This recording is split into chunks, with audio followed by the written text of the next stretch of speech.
Hello! Hi! It's time for the Jerry Show! We are live on YouTube and Twitch. Ah! And I'm an idiot. What's going on? I think I screwed up my YouTube. Montana Maker, hello, how are you doing? I set that 5-minute timer to automatically play, and when I try to go live 5 minutes early, it said enter all this information again. So I'm thinking, oh no! So there might be two of them running. Shut up! There might be two of them running on YouTube. I don't know. I don't know if my normal live on YouTube is working. Chat, is it? Or did a second live stream pop up? I think I screwed it up. You hear me, Kenny?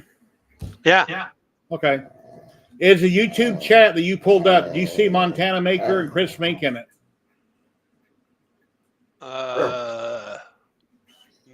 No. Good. It started the second live stream and nobody knows about it. Hello, Artie. How you doing today? I see me, I see Big Bad Joe, Da Vinci Tin, Zany Maker. Okay, they're still waiting for me to go live then because it started the second. Nikita, shut up. Let me try to fix it. Let me go to YouTube. Let me see what's going on here. Because, like I said, my 5-minute timer wanted to take over, and when it did, I had to re-enter my information.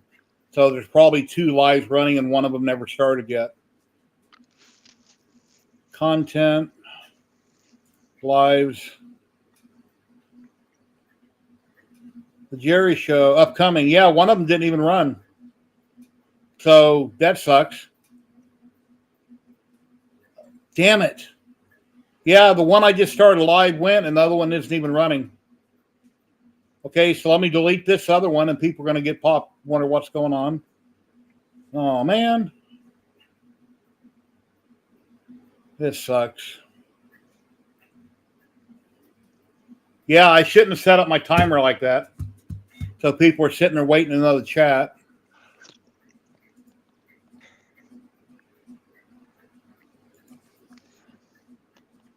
You couldn't just,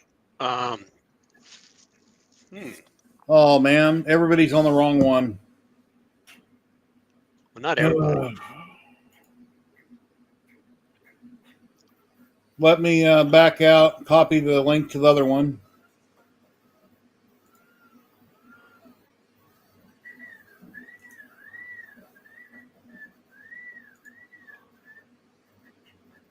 And go back over here.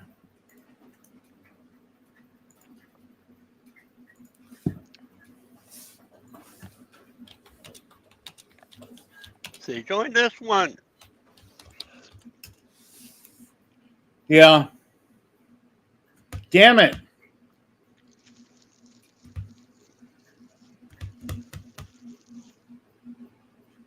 All right, I'll have to, that sucks. Yeah, it's all because on this new program I'm running, it said the 5-minute timer, do you want it to automatically start? And I did. So when I went live, it wants to know where are you going live to and enter more information. So it got screwed up, damn it. There we go, got some people coming in. Now I need to delete this one. Go back to YouTube Studio. Oh, that means I sent, no, man.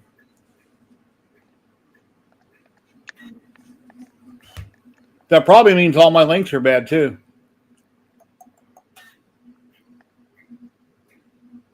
That sucks.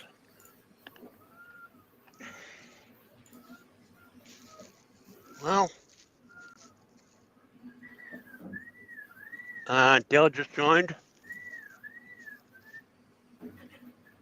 Yeah, sorry guys. I had a screw up on the live stream, which has never happened to me before in the last, 3 years? But I'm using new software, and I had the timer.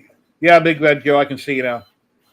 Yeah, I had this other one scheduled a couple days ago, but I set my 5-minute timer to go automatic, to go live, and it wanted stream information. So, yeah, that was a mistake. I shouldn't have done that. I missed biting in the butt. I'm trying to find the delete key to kill the other one, but I don't see it at the moment.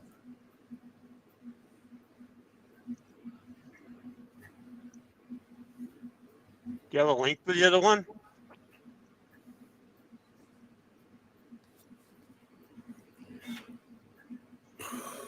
Add guest. Let me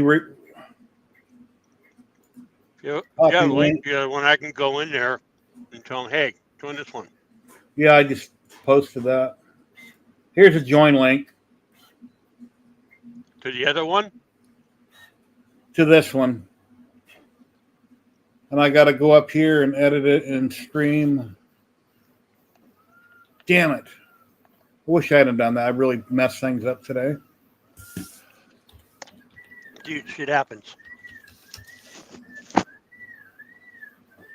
Trust me, shit happens. I was trying to hurry up and go live early, so I figured let's let the timer go automatic, and it made a whole new stream.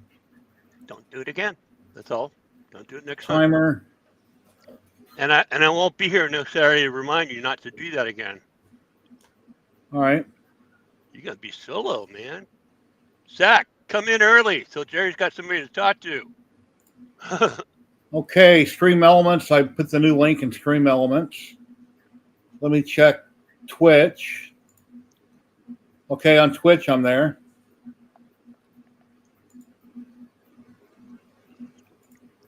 Well, that sucks. Well, hello, everybody. I'm sorry that happened. Hope everybody heard about why it happened. Zany Maker Zach. What's going on, buddy? Hey. I had a problem. I scheduled this stream a couple days ago on YouTube, right? When I was going to go live, I set my 5-minute timer to automatically start instead of me clicking on it. When I did, it asked for all my streaming info again, and it made a whole new live stream. So everybody's at the other one, and it's like, hey, where is he? He's not live. So that I screwed it up. That's all good. It Damn happens. How are you doing today? I am in full production mode. Hey, Matt. Yeah, no. Is that my machine whirling? No, it's my SV08 behind me. Because I'm trying to keep my machines on down low. I'm thinking about going into a living room Hey, Jack. because this room is 90 some degrees right now. Uh-oh. Yeah. Hey, guys, Jack in the shop is in chat. He's in his shop, but he's in chat also. Go check out his channel. He made a really cool lamp that's got a power meter on the front of it. And if you use the right bulb, you can actually see the meter slowly turn like it does on your house when it's drawing power. Really cool lamp. Awesome work, Jack. Like that video. And yeah, I screwed my stream up, so I'm trying to recoup from it. No worries. I see 4 waiting in the old link. What? I see 4 waiting in the old link. Yeah, if there are people who are still, No, it's the same chat. All right, never mind.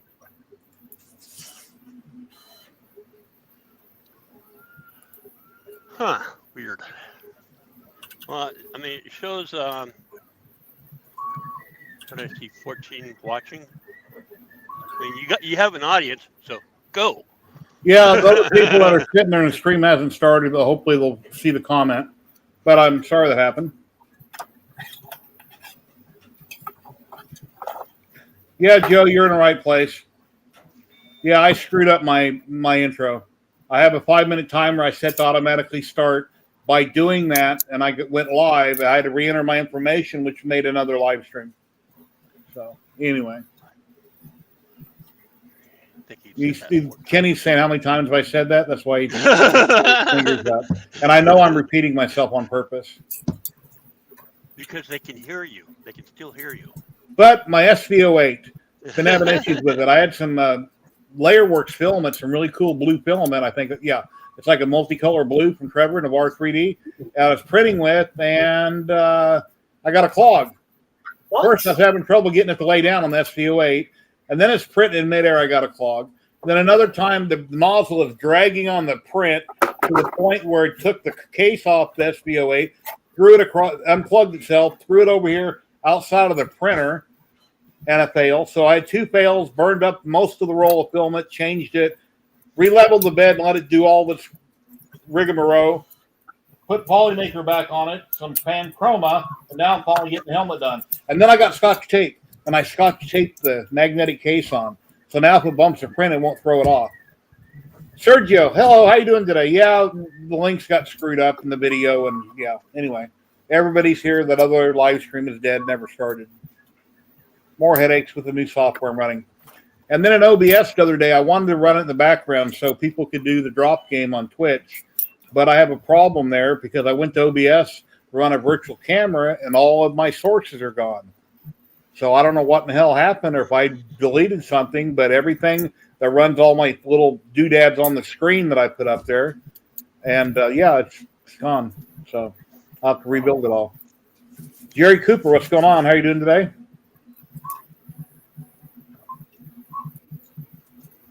Do you have a video on a Lasermatic engraving stainless in different colors? No, I don't. Not on a Lasermatic. Yeah, I know you can change the frequency on the Lasermatic and get some colors out of it. I've never done it on mine. I got the 10/20 watt.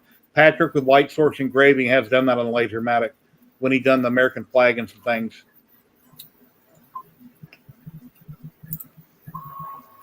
Our resident guru with lasers.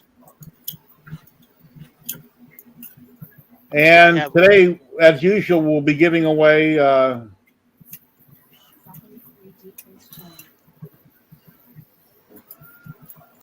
hey, Zach. Son of a buzzard, man. There he is. Hey, How you doing? What is with my screen? you look kind of frozen. Yeah, I don't know. I also don't know.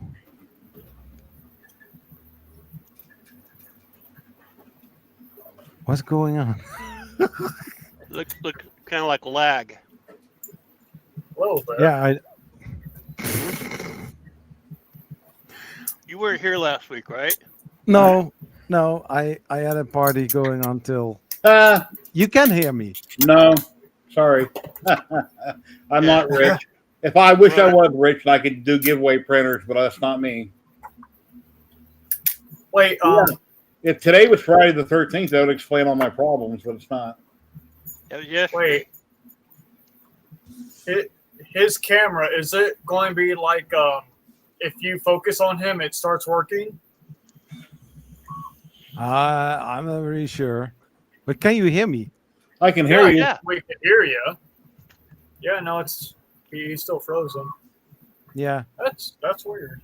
We can hear you perfectly fine. I know. Raise your hand, Zach. No, the other Zach. No. Okay, there it goes. No better? No. Now I can't see it all. I put you in the back room and brought you back in. In the back room, your camera's black, and on screen, we don't see it all. Yeah. Yeah, I see that the signal is going haywire. Huh, I don't know. Oh, there's your cam now. It's frozen, but it's there. It's there. People hear me, but looks very weird. Not sure. Nothing to do Yeah. with this new format. I've got some uniformation. They sent me out their standard gray resin. I've got 4 big bottles I'm reviewing. I'm doing a bunch of models by Sanix. I currently am in the works of doing that now. I done another coin yesterday on my fiber laser. I got some shorts out on it. The sunflower and something else. It's not. Oh, it's beautiful. It's 2-sided. I did it on both sides. But then I done cleaning pass on this one side, and I've got lines on it for cleaning pass. I need to get a tumbler to put it in because the coin I got from Trevor years ago when he mailed it to me, see how shiny that coin is? Ooh, I need to get a tumbler or something and clean my coins up after I engrave them so they look real shiny like that. So I messaged Trevor to ask him what he's using, if he's using a wheel or a tumbler or what he's putting them in, a rock tumbler or something. I have a rock tumbler somewhere. The link to the Google Doc, let me reshare it. Rock tumbler, dude. like rock lobster, rock tumbler. Oh my gosh, let me tell you, trying to 3D print a whole deck of cards is definitely more interesting than I thought would be.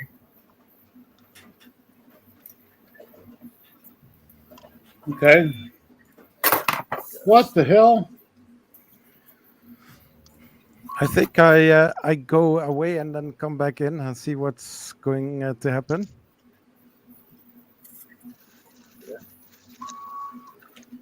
This was my test print for the back of them. Hey, Blasto. So should I steer? Should I go now? So Nice. I'm going to get this batch of maker chips out for my friend because they're wanting NFC chips in them. So getting that out for these guys, the Maker Hive. Don't.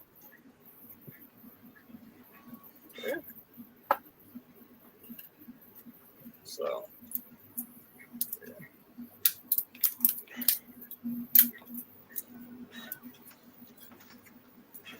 Okay, the other live stream I put private, so hopefully nobody can see it now.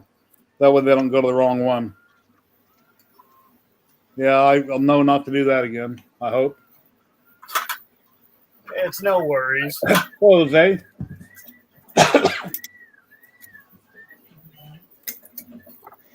Yeah, yesterday in DaVinci Resolve, my fiber laser video, when I engraved the coin, it took like 2 hours, roughly.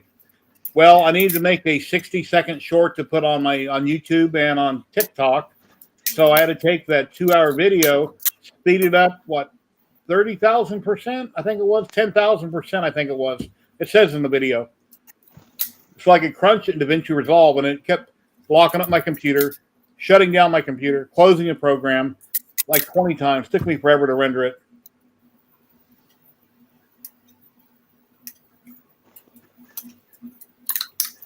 I have no resolve. Don't know what that means.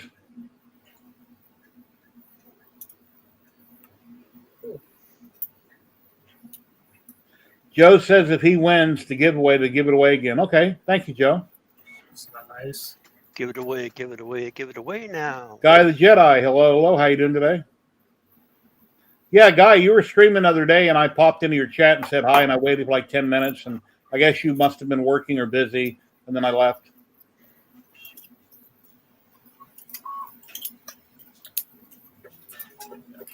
After I get this thing rendered, I'm going to be going to my living room.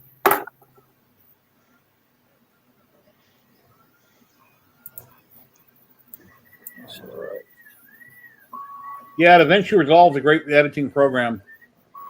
They have a newer version out, which I don't have right now. I forget what version I'm working with, but it locks up my computer quite often. The render stops. Come here, Sandy. Here you go. You don't want it?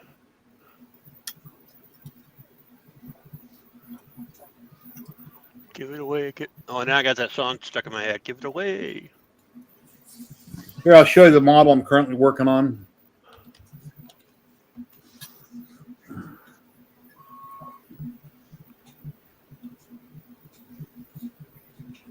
Let's see this. Okay, here's the first one I'm going to be working on. Let's pull it up. War Machine Inquisitor.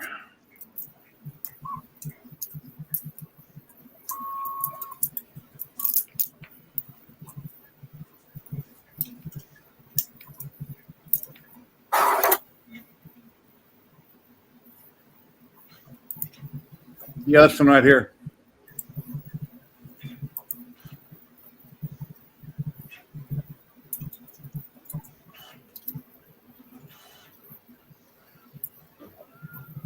That'll be my one of the four that I'm doing. 4 big bottles of resin are not going to do all 4 models, but that's one of them that I'm working on. That'll look really cool. Look really cool when I get it painted. That is beautiful. What's the scale of that? I think So- it's 1/8 scale on that one. There's Okay. there's STL files you get or pre-supported for Cheetah Box or Lychee. If you just print the STLs, you can scale them whatever you want because they're not pre-supported. You can do it yourself. Let's see. I'm doing this one here called Immortal Friends. You should print that by Wolverine.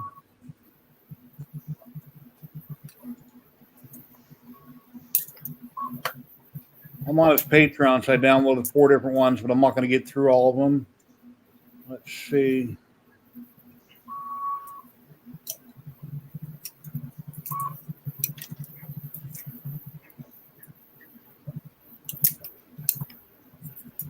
This one right here, this will be the second one I do, the T60.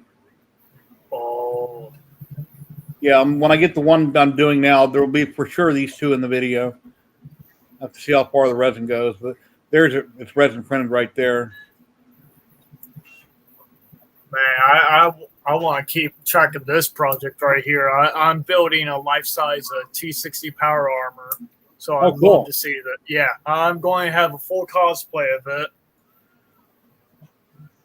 Will it be done anytime soon? No. Hello, Patrick. Yeah, Patrick, I don't know if you heard earlier, but I had a problem. I started the stream. I had a 5-minute timer automatically run instead of me clicking on it. It asked for all my stream info again. The minute I entered that, it started another second stream on YouTube. So everybody was in the wrong chat since my normal stream didn't start. So I screwed it up, but things happen. Hope you're having a great day. Hope everybody's having a great day. Game this. I think he's at work. Yeah, that's what he said. He's listening.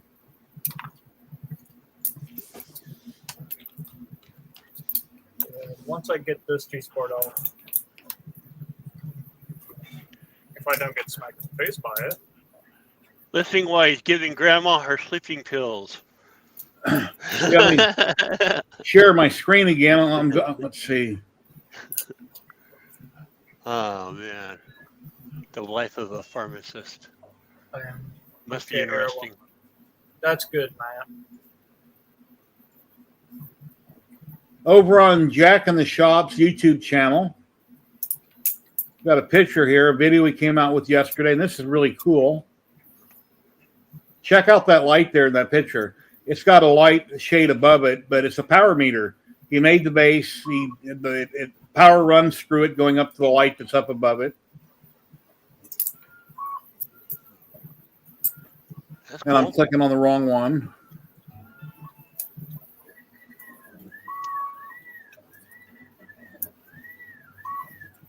Wee wee. Man, He's pushing that that- machine. sounds like it needs to be oiled. Now I'm on the wrong video.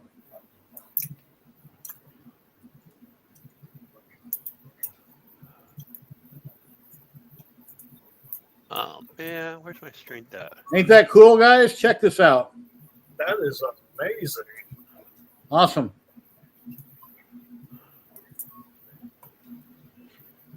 Old school. I remember when these digitals first came out, everybody thought they were like radioactive. They were scared of them. Ladies and gentlemen, Scott with Edge of 3D. Hey, Scott. How you doing? Hey, I'm not frozen. You can see me. I'm moving, right?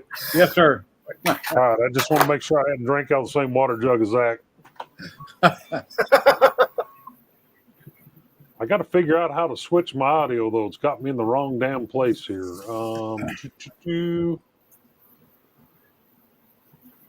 Where the hell's it at? Yeah, I screwed up my YouTube live stream. My normal stream didn't go live. I was running a 5-minute timer at the beginning of the show. I had to automatically start the timer. It asked all my stream info, and it started the new stream on YouTube. So everybody was in chat early on the wrong one. Yeah, I was watching when all that was starting. I was All on right. the phone dealing with some stuff. So, but it's got the damned audio output coming from the stream, coming through my laptop, not through my speakers. Oh well, whatever. It'll work. It just you guys are echoing. ooh, that's the Hey. worst. So what's new? What have you been up to? Well, let's see. I'm configuring a Leviathan board and Raspberry Pi and Clipper screen and all that. Let me see if I can pick this up without losing connection.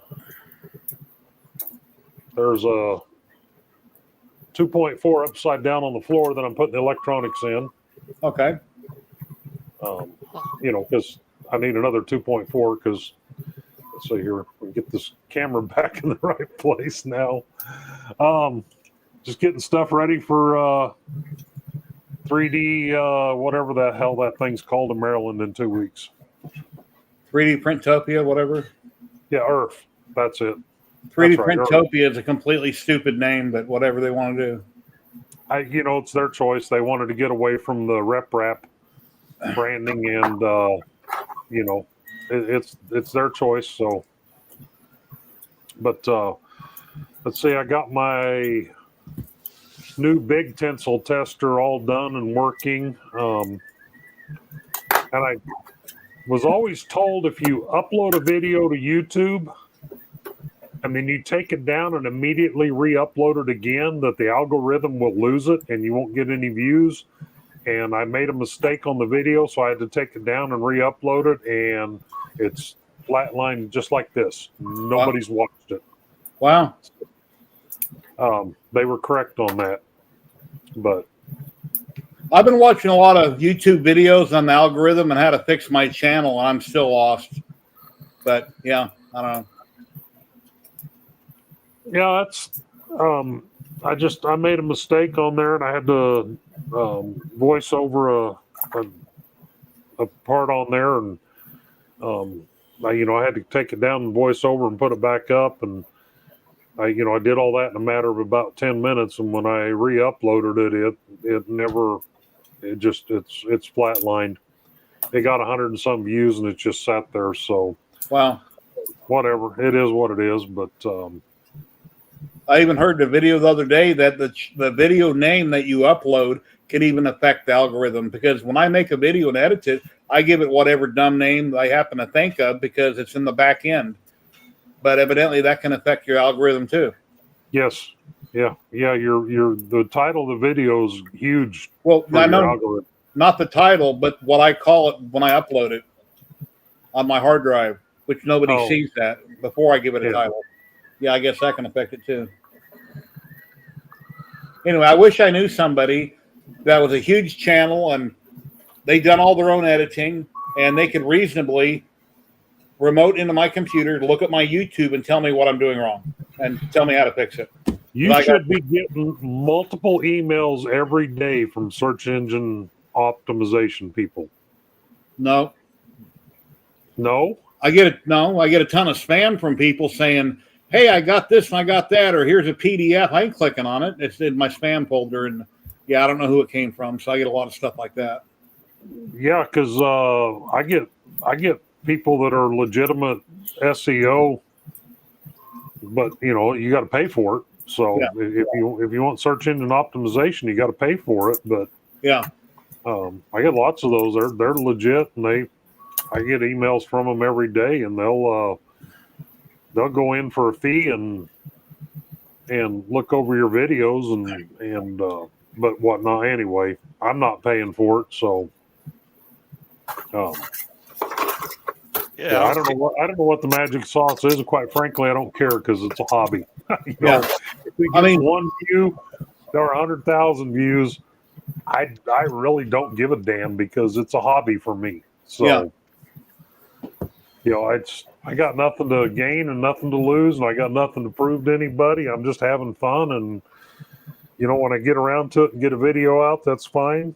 If somebody sends me something and asks me to do a video, I'll get it done and get it uploaded. And like I said on the last one, JLCPCB had asked to do something with me on my channel, so they 3D printed me some stuff out of metal in exchange for a 60-second spot on a video.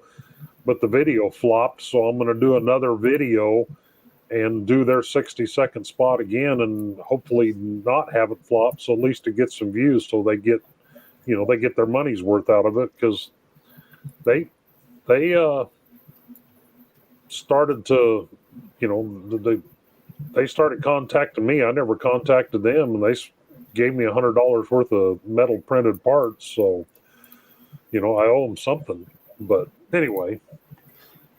Yeah, YouTube wants my business like everybody else, so that's a good idea, Patrick. Maybe I should contact YouTube and tell them what I think is going on and see what their advice is. Maybe they have a clue, and they can point me the right direction. If I knew somebody that had a really huge channel that was a friend of mine, like an online friend, like let's say it was you, for instance, you could spend maybe a half hour, an hour remotely, and you could look around and you say, "Okay, I see what you're doing wrong. You should have done this, this, and this." And then I could go back in and change a bunch of stuff. But anyway, I don't know. Or you do what I did and look at somebody's video that's doing really well and go to the source code of it and copy everything from their configuration in their source code and go from there. I mean, that's what I did. I used to pay for TubeBuddy with the free version. I mean, like I can go on a channel and see keywords, and that is just a tiny part of it. But yeah, I don't know. My wife says you're not funny enough. Well, most people aren't funny. When I act like an idiot in my videos, most of the time I might turn people off. So I can't be a comedian in every video, and that's not the problem. Because most people are just explaining what they're explaining, and I think I've always had good content, but I don't know. Yeah. I mean, I'm funny looking. And and for the last couple of weeks, I've been posting on all socials, TikTok, Instagram, and YouTube. I've been doing shorts every single day. I haven't missed a day yet. I've been doing shorts. Well, looks to me like your channel's grown quite a few subscribers here recently, hasn't it, Jerry? A few, but not a lot. I know Richard with the First Layer, years ago when I first met him, we both had little channels. And every single week he'd come on with one other co-host, Brian at one time, and then another man, I don't remember his name, to talk about your 3D printing problems. And his channel all of a sudden just went boom. I'm thinking, what in the hell did you do? Did you buy subscribers? Which I think they banned that, but I don't know what happened. I know if I had money, I could run commercials and pay Google lots of money and then feature different videos, but that's not the answer, I don't think. Don't think that's what I need to do. I have no idea. I've had a couple of videos that have taken off and done real well, and I have no idea what prompted that. Like I say, for me, it's purely a hobby, so I really don't care. I mean, if it does good, great. If it doesn't, then I'm not certainly not paying bills off this channel, because I just got done going over some financials from last year and this year, and we're just going to leave it at that. Yeah. That wasn't a pretty sight. So, Hey, Jerry, didn't you say that one video where you're crimping did really well? Yeah, when I'm actually showing somebody how to do something on crimping connectors, that one done really good. I'm going to share my screen here and I'll show you. Yes. I got to mute here right quick, guys. All right. I'm going to move into the living room right now. Okay, here's my channel right here. I've only got 6,038 subscribers. I've got 560 videos. Now, this C5X is a really cool video. I took a video I had on YouTube. I downloaded it. I edited that video, just the time lapse, and I took that mask, which I'll show you here in a minute, and I've done a rub and buff on it, uploaded that as a short. For some reason, it's only had 131 views. And let's see.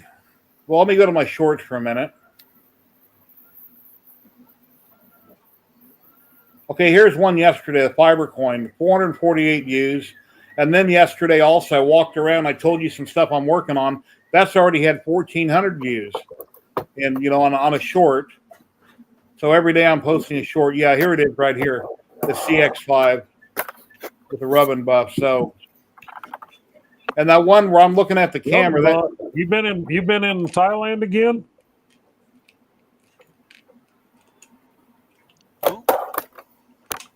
Who are you talking to? You, Jerry, you said Rub and Buff.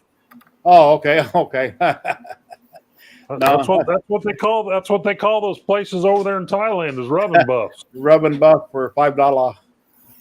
Okay. Hey, you ain't Hey, getting it GI. done for $5. Let me tell you right now, that ain't happening. Hey, GI, you give me $5, I do you a long time. Yeah. No, that movie was $2 Love You Long Time. I don't even remember the name of that damn movie, but she was all over the GI saying $2 Love You Long Time. The filament painting with Huforge, that video, which was stuff I got off printables and printed them, that had 12,000 views. And to me, that's good, but to a big channel, that 12,000 is not a lot. But most of my videos don't get many views. I don't think it was Platoon. Are you doing hashtags in the video description, Jerry? I never used to at all, but I started a couple weeks ago. So I need to go back through all my videos and add hashtags. I've never used them in the past. Yeah, go down and towards the bottom of your video description, but it's got to be actually in the description. Yeah. And just add a whole bunch of hashtags. And as you're starting to add them, when you go like hashtag and start to type out 3D printing, it'll give you a whole bunch of different hashtags. Yeah. And it'll give you how many thousands and millions of different videos Yeah. that hashtag appears in. And that's one way to start generating some start doing the hashtags and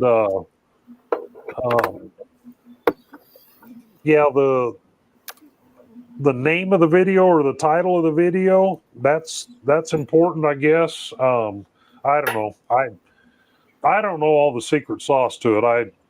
I watch these people that start a channel and 2 months later they're at 2.5 million views and all they're doing is showing a cat. I mean, Right here, Kenny, here's that video right here. It's got 42,000 views from 4 years ago about crimping connectors. Yeah, see there, you got a cat on your live stream right now. You need to hashtag that, and you'll be over 1 million subscribers tomorrow. There you go, Jerry, right there. Has cat. Wait, Yeah. does dogs help too? Hey, man, cats are cool. Got 2 of them. And most of my tags that are in below video description in the back end, I copy and paste. So that's the number one problem. Most of that stuff doesn't relate to that video. It relates to all the videos. So I'm slowly cleaning that out one video at a time and just putting tags, not hashtags, that relate to the specific video. Spit it out. And then on a lot of times I put them on the back of the title. I've been putting hashtags connected to the title. And then a few of them I've been putting in the description. So I got a lot of videos to do that for. Come on. Hey, cat. Yeah. By the way, Zach, our cat, our big cat, our female, Yeah. we took her in to get her nails trimmed because we're going on a trip next weekend, and we don't want her. She's already done enough damage in the house. Put it that way. So we found out how much she weighs. Nowhere near your fat one. She's like, He's only 28 pounds. yeah, she's like 16 something, like a little bit over a bowling ball. About this guy's weight. Yeah, bowling ball. This is my tiny cat. Mocha, you're 31 pounds. I don't want to hear it. I seen a lady on YouTube a couple weeks ago that's got 4 videos up. She's been on YouTube for a couple weeks and has 30,000 subscribers. Dude, does she have these? She has on see-through tops in her videos. and she in 2 weeks she's at 30,000. And I've tried for 7 years. So anyway, you gotta have these, man. Yeah. I just got this. Well, your female's probably got those, yeah. Oh man, us guys, man, we're animals. I'm hearing an echo. Yeah, I hear it. I don't know. Oh wait, Edge. Or, wow. Hello? No. Testing. Okay. Yeah, I can hear you. Was that me that was echoing then? Yeah. Not sure. Yeah.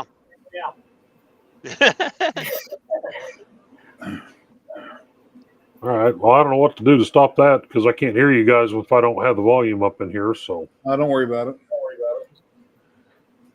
Oreo, I need you to get down, please. Yeah, I feel like I'm on loot. Yeah, here's one of my 2 fails. See where it knocked the hot end off? It's laying next to the SV08. I had 2 prints in a row that did that.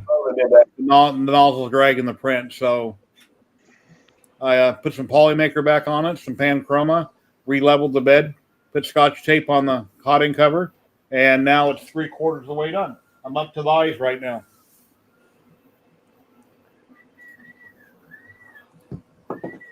And you can see it right there next to me. Let's see, right there. I don't know if you can see my mouse, but there it is right there. It's orange and it went to magenta.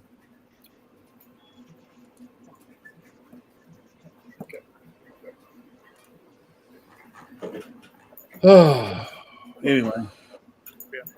So, starting to get all the prints ready for. Actually, There you go. I'm getting a lot of the prints. Oh, I'm cut in half. Let me find a camera here that works. I will just leave it there, I guess. So, all of these prints. Well, this guy here, this Dreadnought's not coming with me. He can't fit in my car. But the blimp is everything that's inside the kitchen. Let me see if I can't get it. Let me turn that light on real quick.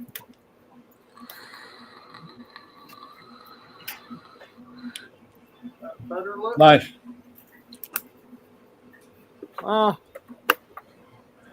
Yeah, You just get back. You just get back from Walmart. Who, me? Yeah, Yeah, how did you know? you're wearing jammies. But yeah, no, there's the all famous Cloud Top Tavern. Beautiful. How much does that weigh? You think 100 pounds? I actually have the exact number. Let me go grab the template, the information plate. Wait, how are you doing? Oh. What are you doing? Carrying a laptop? Yes, Because you're wired on your headset. yes. Okay. I'm a wizard. Because I'm like, wait a minute, he's got a wired headset. Okay. That nozzle's dragging that print. I hate when it does that. It feels. Oh God, my other printers don't do that. So Yeah, I thought my nozzle was clear. I still see blue. It's supposed to be black. it is about 30, 40, or 38 to 40 kilograms of material. That tavern. Okay. 336 print days. It's Nice. just a little bit of time. But yeah, no, this,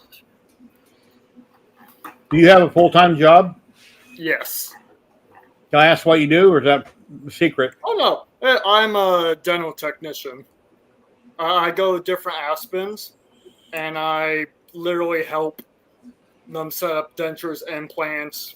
Oh yeah, that's right. You told me that. Okay, I forgot. That's right. Yeah, here's.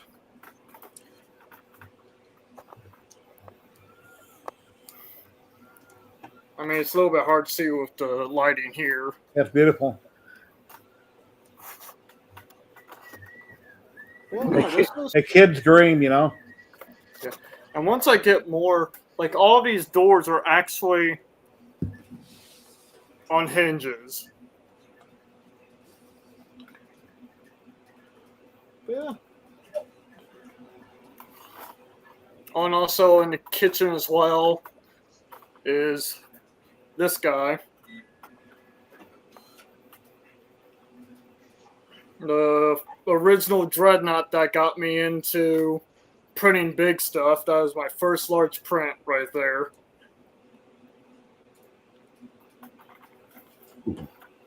print that guy 3 times.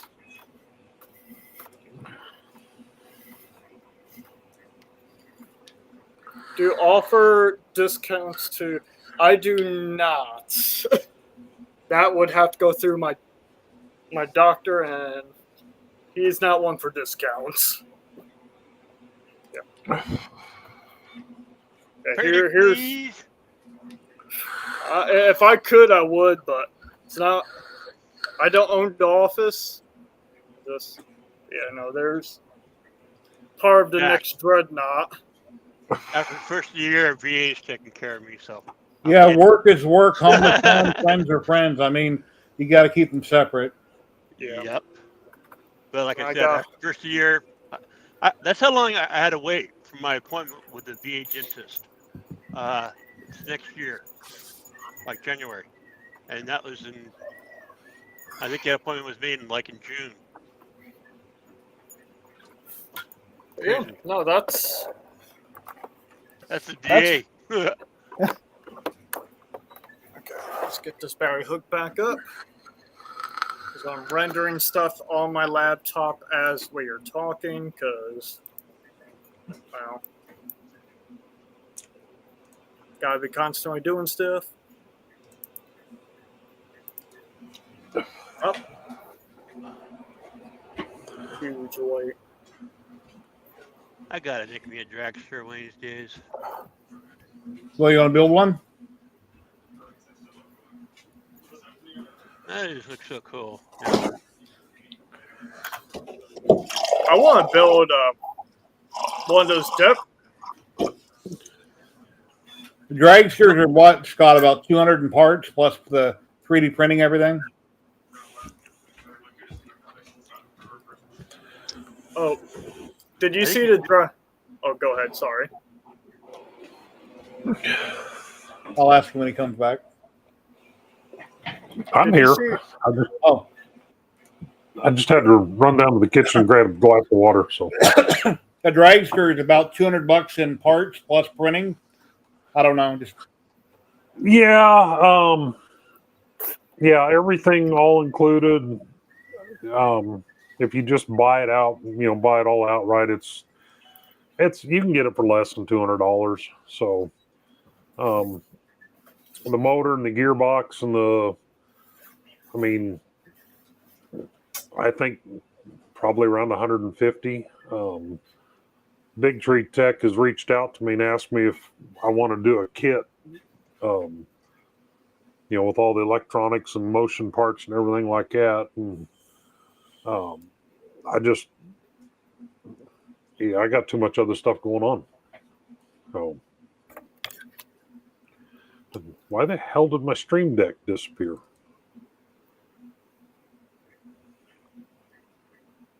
I'm having Zachary 3D print problems. I know one thing. nice, Zach. I'd hate to pay for Zach's filament bill. Yeah, it's only about.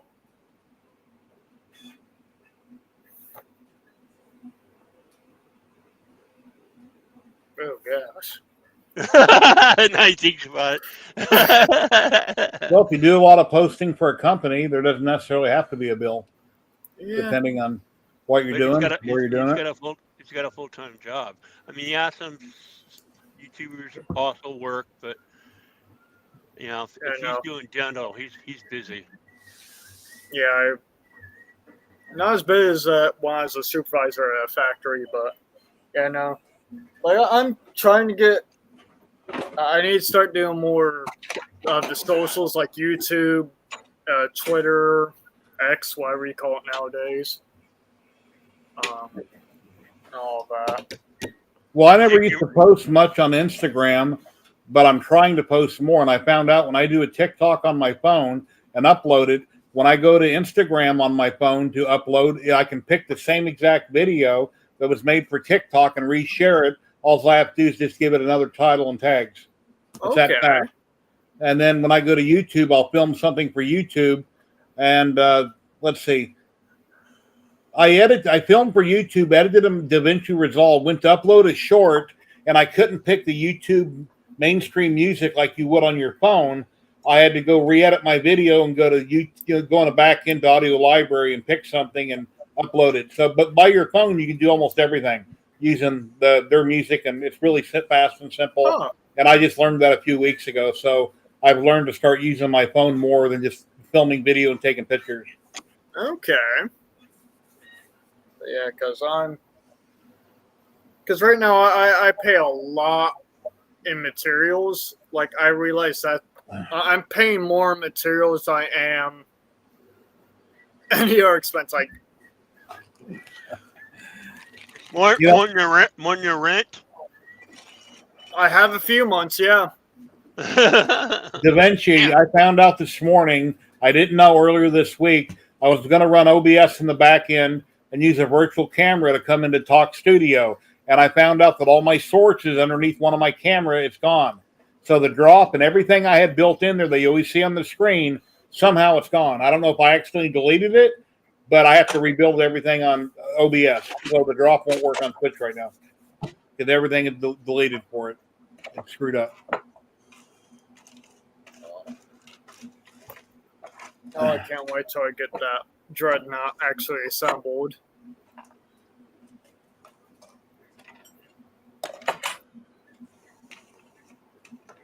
Just a little shit.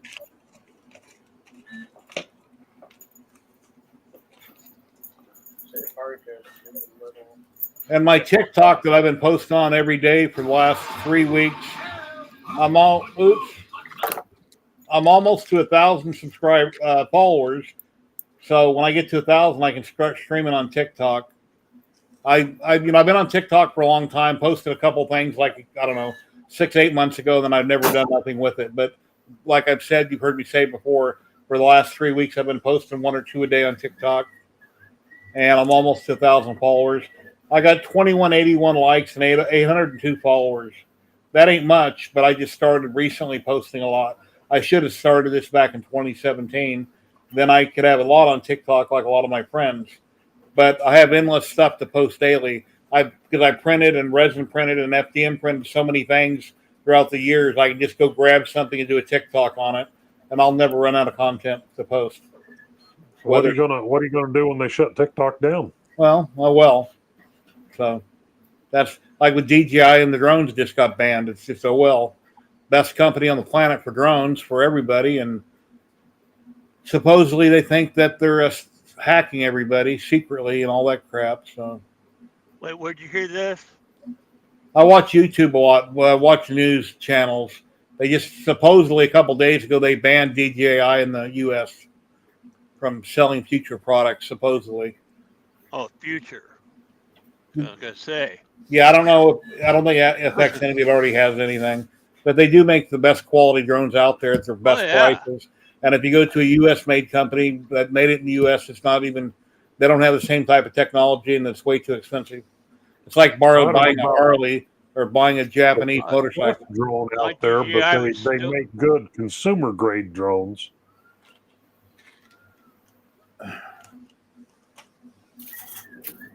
Mine flies so smoothly. The only thing I don't like about mine, I can't do anything trick with it. You know, I can't do barrel rolls or anything. I mean, it's fast as hell, but like if I put it in sport mode, yeah, it's fast as hell. But yeah, I can't do any loopy-loops or anything.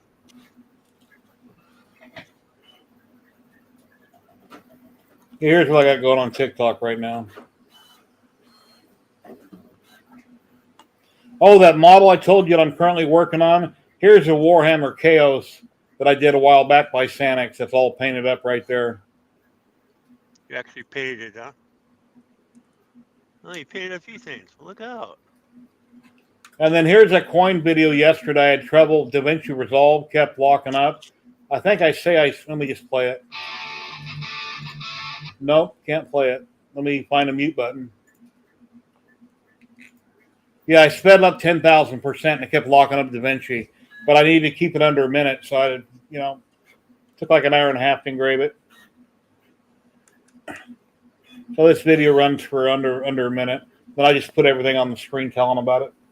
That is a So weird pattern. you can trick those, Jerry, when it starts locking up like that. Run it one time at half the speed you need it sped up to. Render that, and then re-import that in, and then do it a second time. Okay. I know you told me that before on videos.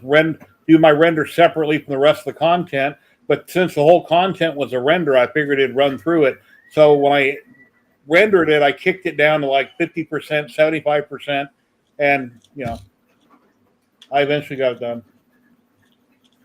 Yeah, like I say, if you're taking, like when you were having that trouble where you were trying to do all the split screens and stuff, Yeah. if you do them as an entirely separate video and do all your rendering there, and then re-import that video in, and so then it's not trying to run multiple video paths and trying to do so many different things in there at one time. A lot of times it'll go a lot faster doing it that way than trying to do it all on one render.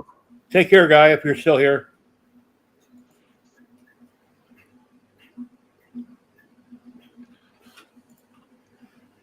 Anyway, whenever somebody likes any of my stuff, I come up here and I click on them. Instead, I don't automatically hit follow back. I'll click on them and see what their content's about, and if I like it, then I follow them. But most of the people who like my stuff don't have anything. They have nothing to follow, so no content. Oh, I really screwed up on my Star Wars video here. In the video, I had the lightsabers mixed up on the stand, and I didn't realize it. So I got called out on YouTube and here. Oh, that Obi-Wan's the level one and vice versa. I had them mixed up. But one of the bases has notches in it, so I should have seen it before I taped it, but I had them on the wrong stands.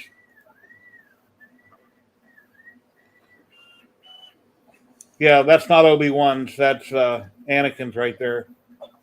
And I didn't realize it till after the video. When I went and picked it up, I realized the yellow one has notches in another base. They need to be painted. I got to prime them and paint them. They just been resin printed sitting on my shelf. And they were all dusty, so I wiped them off. Figured, hey, that'll be good for a quick video.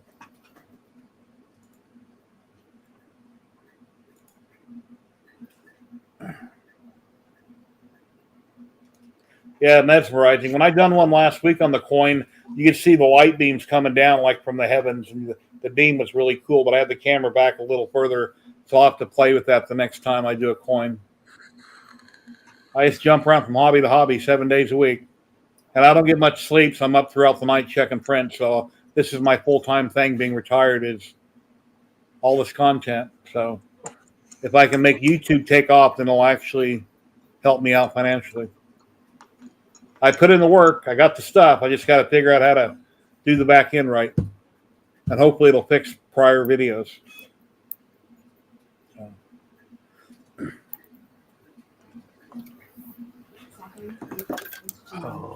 Ladies and gentlemen, we've got Zachary 3D prints popping back in. Hey, There you are. working. Now it's working. Hey, he actually moves. It's not a just a picture of Zachary 3D prints. He was Oh, robot thank you. dancing, from the 80s.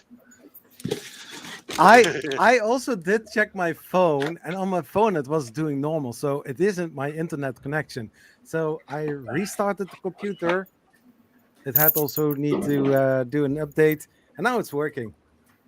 Dang. Maybe something else was in the way. By the way, since I'm big anyways, here a Rogue on the Elegoo Saturn 4. Nice. Also, The one's got the stairs inside of it. Those print really nice. yeah, now I have something else in here. I have no idea what. Oh, Deathstroke from Wexter. It's now being printed. I have no idea what I'm doing. That's the best part of learning. Yeah, I guess. So, yeah. Still feels a little bit different than I'm used to normal 3D prints. I don't want to say tacky, but it's Is it sticky? not really sticky, but it feels a little bit more like rubber. You clean an IPA real well? Yeah. Have you cured it yet? Yeah, also. And then ABS like. I have no idea what I was using. Because Alagoose should have sent me a bottle of resin with it, because I was not really sure if I could use the resin that I had. But it didn't came with it. But I used this one. Is that water washable? No, that's I hope standard. not. I hate water washable resin. It's crap as far as I'm concerned. It cracks all the time. It's Whenever I haul a model on resin printing, which is most of them, and I can clean them out with IPA really good, I go out in the garage, I get my air compressor, I stick it in the holes, I completely dry out the inside of the model before I cure it. So I don't want anything wet laying around, and it'll blow. If there's any excess resin that I missed, when I rinsed it out with IPA, that'll blow it all out, clean it completely. That's what I highly recommend. And then if you have a UV light, on a fiber optic cord, or you can make one on a bulb.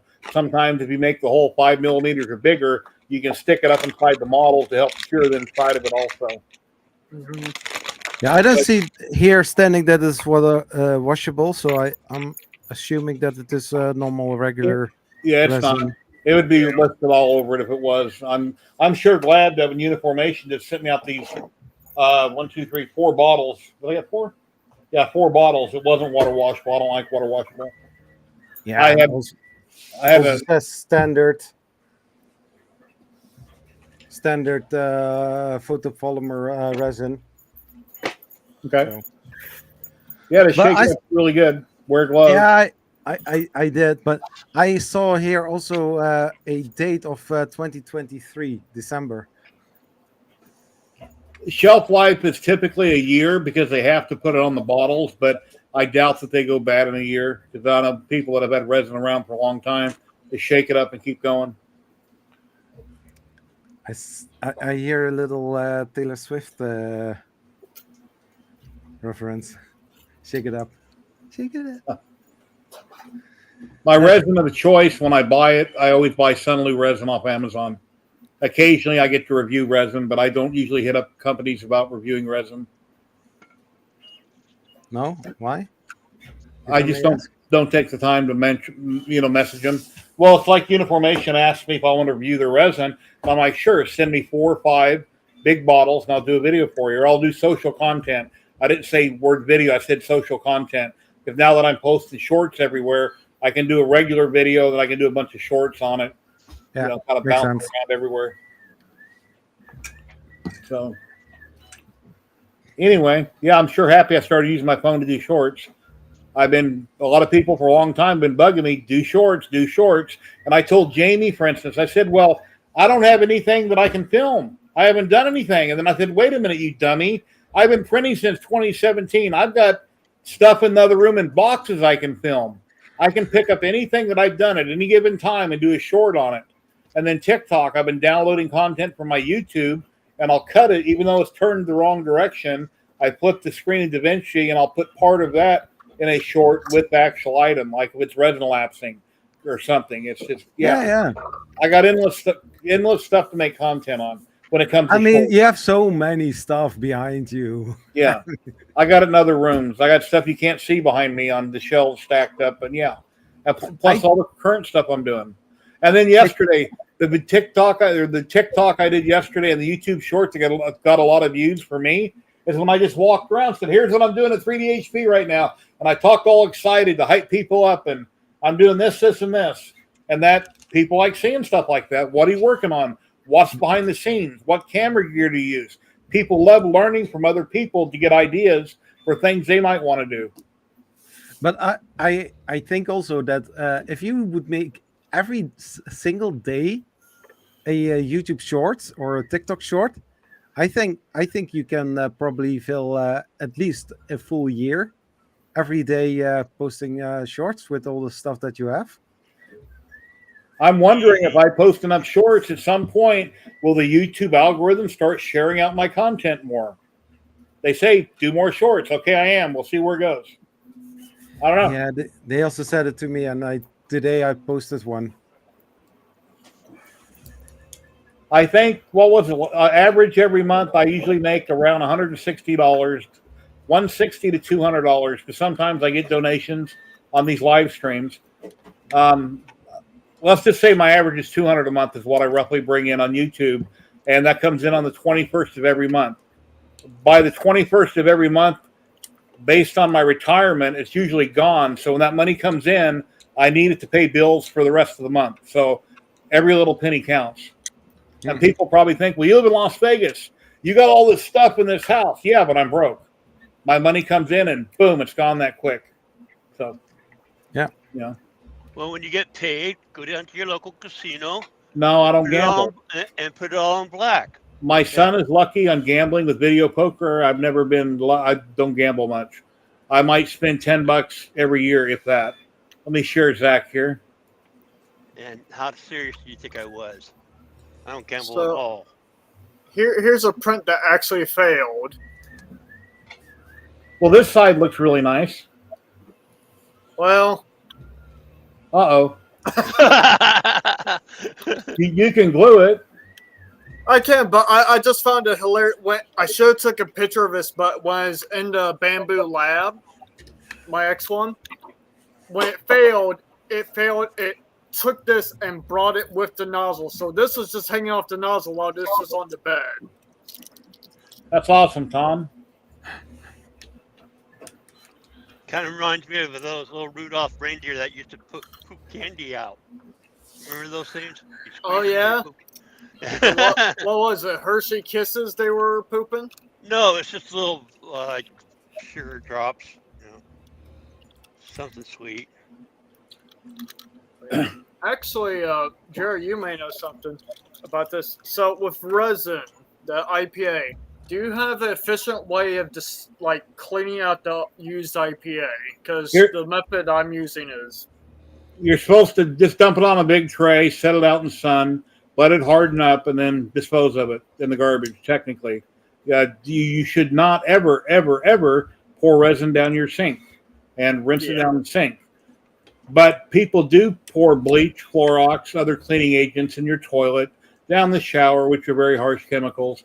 Resin is never supposed to be rinsed down the sink. You're supposed to cure it and dry it out, just like paint. If you throw away a gallon of paint or a 5-gallon bucket, the garbage won't take it technically unless you dry it out. Leave off the lid, let it completely dry out, and then you can dispose of it in a landfill.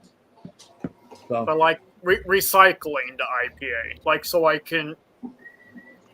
recycling, I've seen a lot of videos on trying to filter it. I even went and bought a pump like Uncle Jesse did at Harbor Freight, like you'd siphon gas with. It's an electric pump, looks like a flashlight, and you can let it try to, after it sits for so long, you can try to filter it off. People have tried to strain it. There's not really a way to get it 100%, but if you carefully drain off, suck out the top layer, you got all the goo in the bottom. Then you can rinse out the goo, dump it on something, technically let it dry out in the sun. That way your agitator works. And like my Anycubic, it's got an impeller that spins.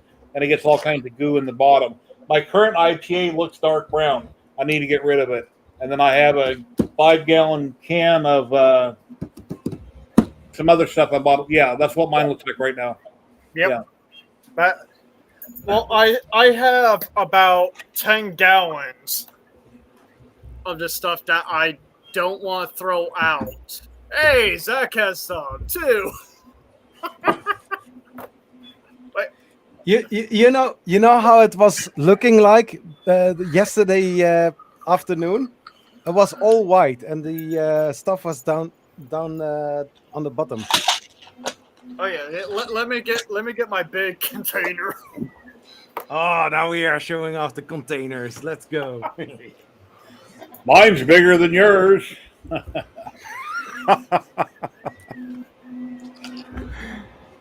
No, but it works very well on the Mercury Plus. And another thing, when your resin starts getting dirty, you wash your prints, but you still think there might be some goo on it, take a fresh bottle of IPA into a little Tupperware container, and you can give it a final rinse. Just take the second bottle, wash. You can literally squirt it on it to get that little excess off of it.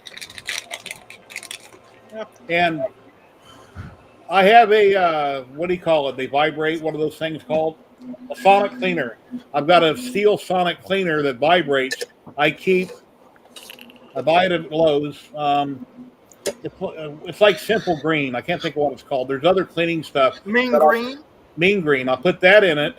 And then when the resin print comes off the resin printer, I'll put it in there to do a pre-wash and clean out the insides. And then once I shake it out, then I put it in IPA. Because if a print's hollow, there's still going to be wet resin in it. Every time it hits your IPA, you're getting it dirty. It's going to cloud it up, and it's going to gunk it up faster. So if you do a pre-wash in like a ultrasonic cleaner, or even a Tupperware container with a snap-on lid that's got Mean Green or something in it, you can do a pre-wash, shake it out, then go to your IPA for a regular wash. That, because it's like $1 a bottle or whatever it is a bottle for IPA. If you buy it like at Walmart, it'll keep it cleaner longer. I bought 5 bottles of 1 liter, and it was like 30 euros or something. So Mean Green, how? Because the ultrasonic I don't use this stuff in it. I use water in my ultrasonic because it heats it up. Lady, I'm showing Maker Vikings comment on chat. I'm thinking, check your green room. What's he talking about, my green room? And then I realized, wait a minute, he's right here. Oh, Hi guys. I'm sorry about that. Let's go, No man. worries. In this new program, you were down below, and I could barely see the top of you. I was busy gabbing away. How's it going, Yeah. Mr. Viking? Pretty good. Working on stuff as usual. So Cool. projects. You've been banging out a lot of prints over on Thangs. Yeah. The latest model. Very nice. look at that! Came out pretty good. That's adorable. Yeah. Decent amount of detail. I think I used 45 to 50 hours on this.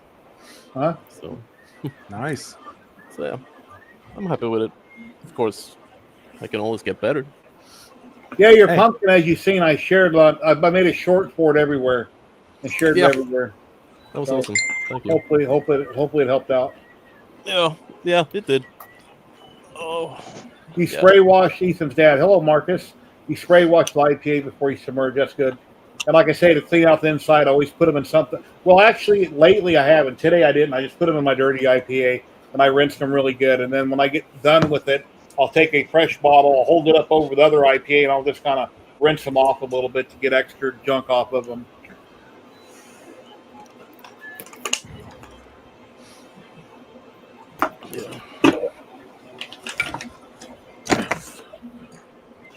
yeah. These pumpkins. Nice, yeah. Cool. Those look epic, man. Thank you. Very cool. Lights. Nice. Love it. Cool. Which Um, program are you using? ZBrush. Raid coming in from Big Jano, and why didn't Twitch tell me? That's adorable. Wow, 26 Yeah, people like just this. came in. Thank you for the raid, Big Jano. Hope you had a great stream. I didn't get no alert for it? That's probably because I got OBS screwed up. Wow, I usually hear my alerts come in. Welcome, Raiders. My name is Jerry with 3DHP. You probably already know me. I'm streaming live on Twitch and YouTube every week.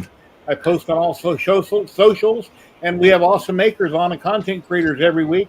And I stream anywhere from 2 to 3 hours every Saturday, 12 p.m. Pacific. I'm not using StreamYard right now. I'm using Talk Studio from Streamlabs, and I don't know why my alert didn't work. Well, I don't know. I got to figure it out. Something screwed up. Hey, it's only your second week on a new platform. Yeah, I know. I usually get a raid notification with sounds, but that was through OBS, and I don't have that screwed up right now. So. Welcome in, everyone. You know what you're gonna do Monday then. One thing I did change on Twitch this morning, I set it to everybody has to follow if you want to chat, and the minimum amount of time was 10 minutes. Because I got 707 followers. I've only got 2 subscribers on Twitch. So I set it to 10 minutes. That way when people chat on Twitch, at least they're a subscriber, they're a follower, I mean. So anyway.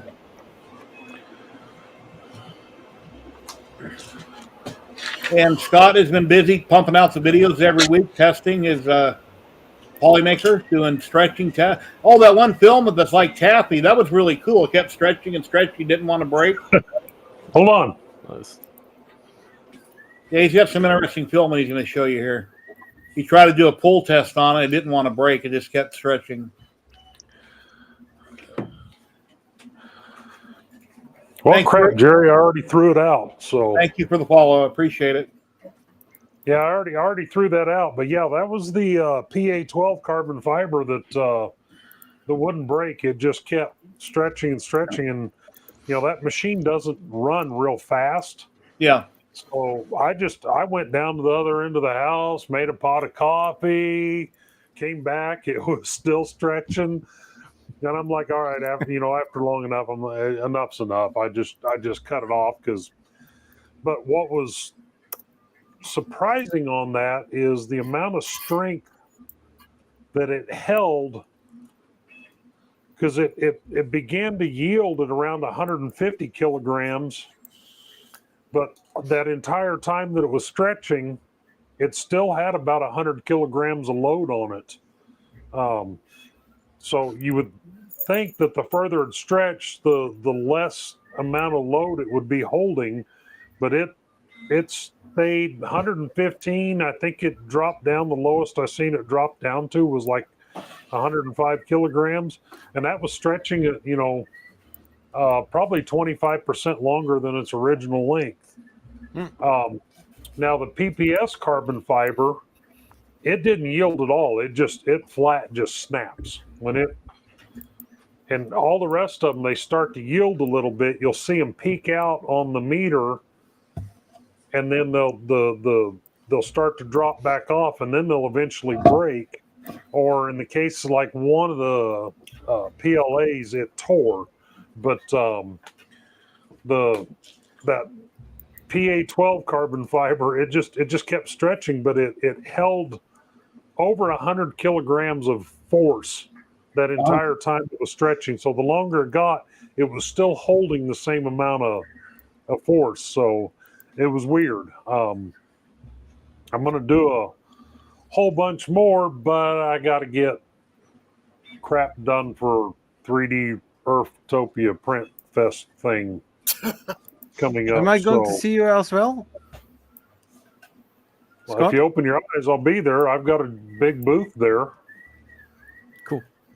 Here's that pumpkin that I did for Maker Bike. I believe I did this at 200%. I printed it on the SVO8 in Polymaker Pan Chroma. They're neon colors. And when I got to the top where the stem is up here, I just paused the print, changed it to some green neon, and finished the print off. It came out really good. I did not have internal supports on it, and I should have had internal supports on it because the roof of it got kind of screwed up. But yeah, most of the time on a helmet, I think that's the reason, because the top rolls up and dips in the shape of the pumpkin, where most helmets, they go up and straight over. They don't have any kind of a dip down. I should have had supports to accommodate for that dip on the inside. Center. But it came out really nice, real heavy duty. It's about the bottom hole in it would probably fit a baseball bat. It's about that big. So Nice. Pumpkin smash.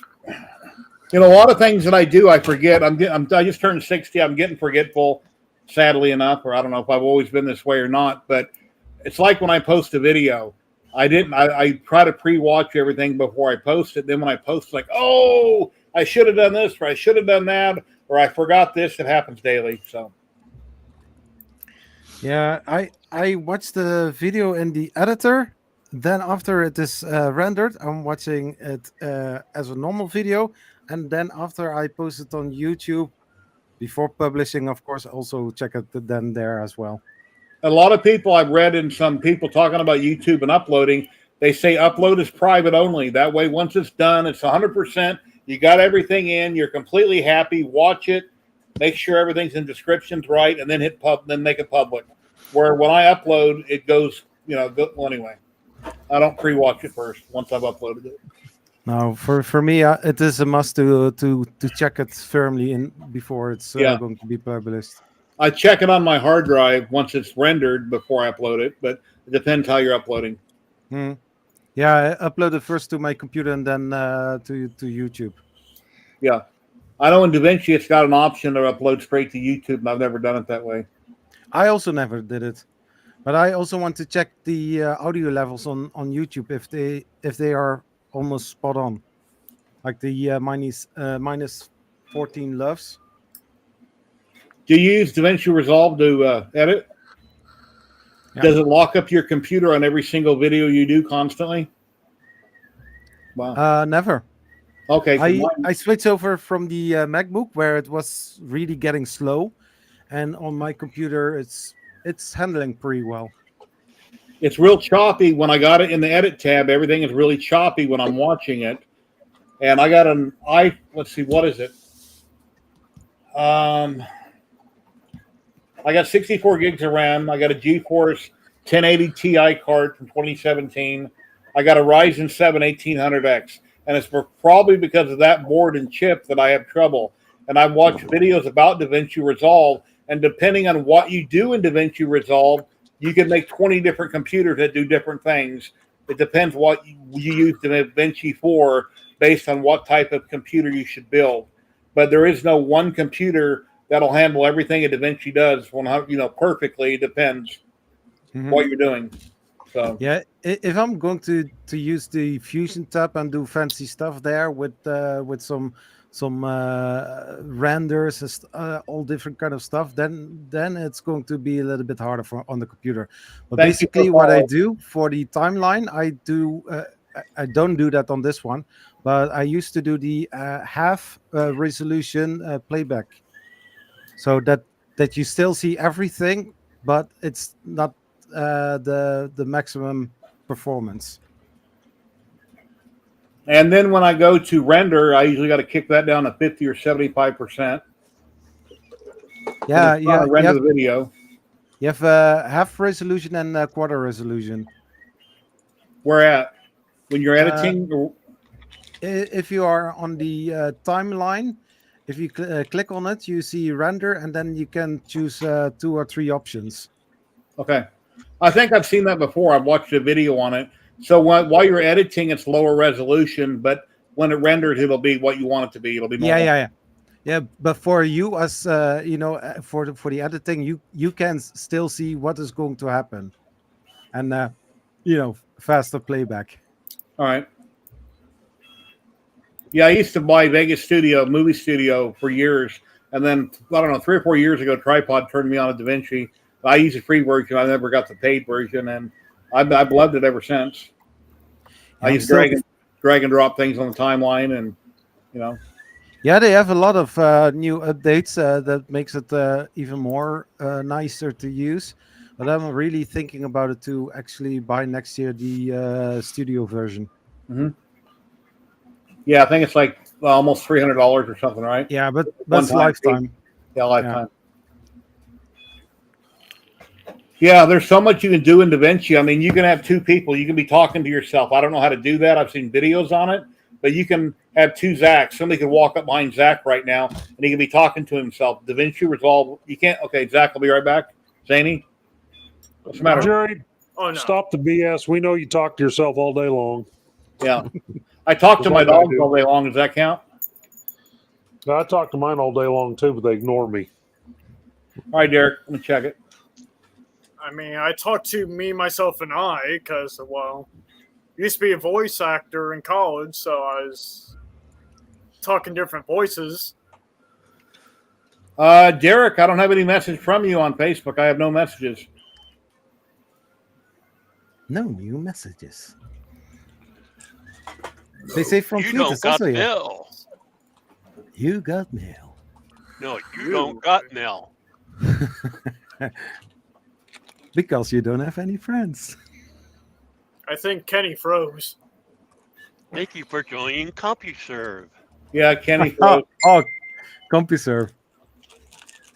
I'm not afraid. Okay, now I got a ding. Let's see what shows up. I got a ding, but it's not showing on my phone, but it's not showing up on my computer. That's weird. I get a ding every day. It doesn't show up on Facebook. I wonder what's going on with my computer or the internet. Let me type your name in manually, and I'll go to messages and see what's there. Okay, you're right there. Hit messages, and it's not showing anything. Oh, wait a minute. We're talking about Darth Vader. I see a Darth Vader there with 3 thumbs ups underneath it, but it didn't pop up. But here, I can share that. Let's see what he says in chat. Derek, you're talking about Darth Vader, right? That looks like a Home Depot Darth Vader. That's cool. Where did you make that one? Home Depot Darth Vader. Did you just say that? Yeah, they sell Halloween costume. They got Darth Vader Oh, for like yeah. $300 or Duh. $400, and stormtroopers and Yeah. all kinds of stuff. Yeah. Yeah. I wasn't thinking Halloween for a second. Okay, yes, what he's talking about. Is this from Home Depot? Or I'm not sure if they even got Home Depot in the UK. I just can't, man. Where is this you're going? Kenny, you need to bump your record player. Your needle's stuck.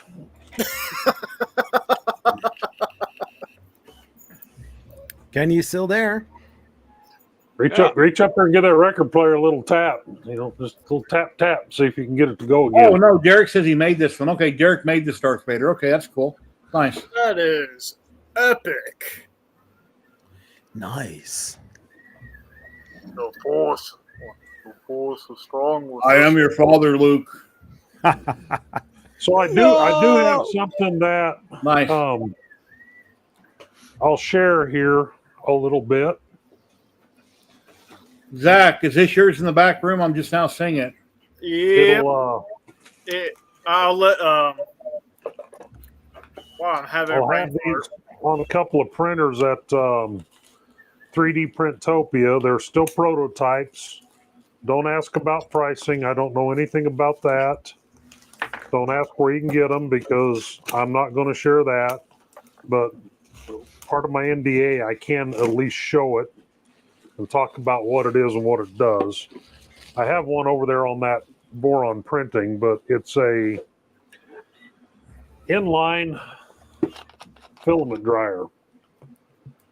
And the way it works is on the box here, it's got an air pump in here, and you set the temperature, and it pumps air in here through the desiccant, and then there's a tube inside that the filament is feeding through, and it's surrounded by a heater cartridge that can go up to I've been running it at 190 degrees with the exotic filaments, but it pumps the air in through the desiccant from this end, and then goes down in after the air's gone through the desiccant, and it heats it, and then the air comes back out, and it'll exhaust out this tube here, which is the inlet side of the filament dryer. And even on filament that I'm showing has 11% relative humidity, I can see in the tube that's coming down off this end over here, there's water accumulated in the tube from what it's removing from the filament. So on the stuff where I can run it over 100 degrees Celsius, it works fantastic because it boils the moisture off instantly as it goes through there, and it also preheats the filament going into the tool head because I have the PTFE tube on here that goes all the way down to the tool head, so it retains some of that heat, especially on the carbon fiber stuff that it's actually hot going in there. And so this is a prototype version. I have 2 of them. Couple of us, there's 3 or 4 of us that have these, have been doing some testing with them, but it's an inline filament dryer, and I don't have any quantitative tests that I've done to say how well it works. I just don't have time before Earth, but I can tell you that the difference in print quality, I was on a stream the other night, a private stream, and I started some cubes, let them print halfway through the cube just running through here without this turned on, and then turned it on and started ramping the temperature up, starting at 120, and then I went 150, and then topped out at 190 with it. And you could actually see in that 40 millimeter cube each place that I did the temperature change on it. When I got up to the 190, I actually had to drop the nozzle temperature because I started getting stringing. But so I'll have this on 2 printers at 3D Printopia. So stop by the booth and you can check it out, and they'll be there printing, and may have some more information about them at that time to share. But like I say, I've had one on this 2.4 over here. It's been a couple of weeks now, and I had to come up with holders, but I had to make them out of PPS carbon fiber, because the first holders I made out of ABS, that tube got so hot that it started to warp the ABS. So I went and remade them again out of PPS carbon fiber, and then when I get back from 3D Printopia, I'll actually machine something to. So the way I have it right now is it's, well, here, I can take the camera off and swing over there.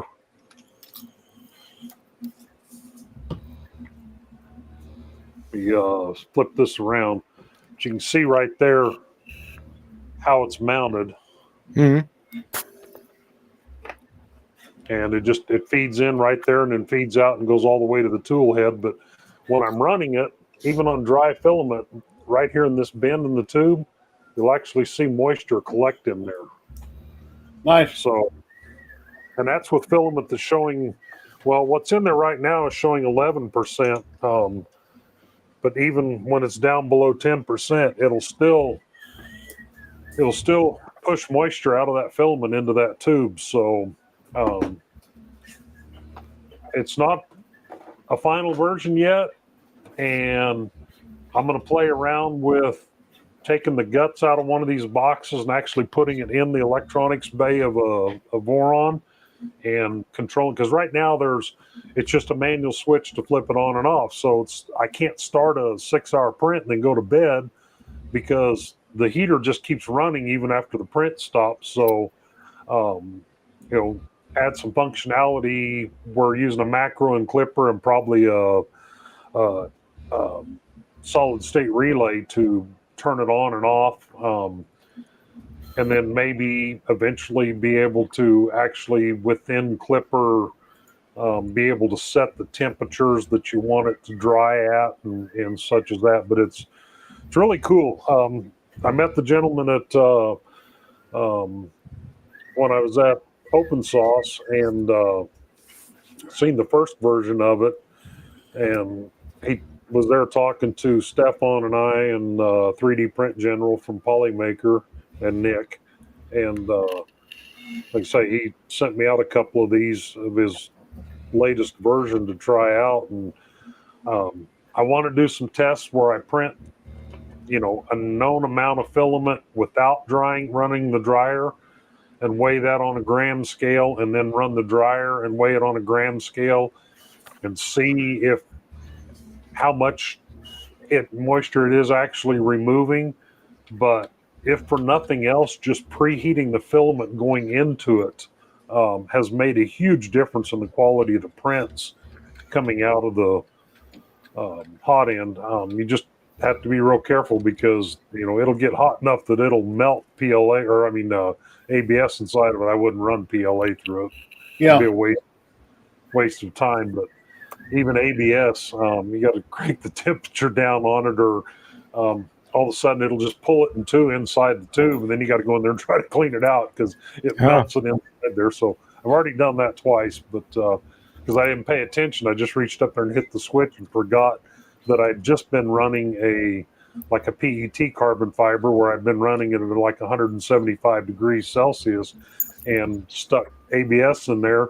And once it starts to get up to temperature and it gets to a point in the print where it slows down a little bit, and it's not pulling the filament through as fast, then it speeds up, and all of a sudden it just pulls the filament in two. So, but there's some problems there. It's very very forward thinking stuff that he's working on, and like I say, he's pumping the untreated air in through the desiccant, so the air coming in out of this box is not heated, and it pumps it through the flow path, goes through the desiccant first, and then at this end of the heater down here, it drops the air down into the tube, internal tube of the heater where the filament's flowing through, and pushes the air back out through this Bowden back here.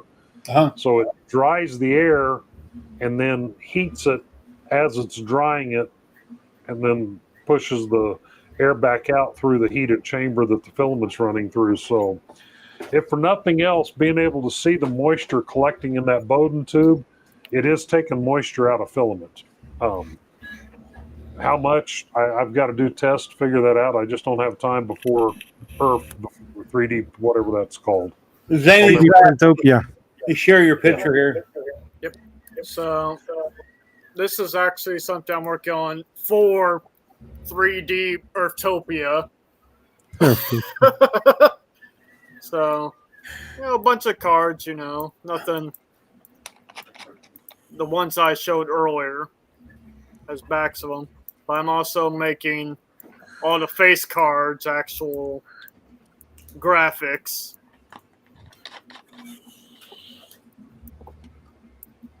So, I'm hoping these will turn out well with the prints when I go through with materials I've selected, because I have some silk materials that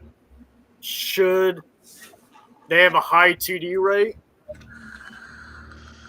No. Are you using QForge? So I used QForge to see how the transfer rates were. But this is actually me splitting up every single color by hand for each of these prints. So I can keep it at card thinness while also trying to figure out which materials I can use.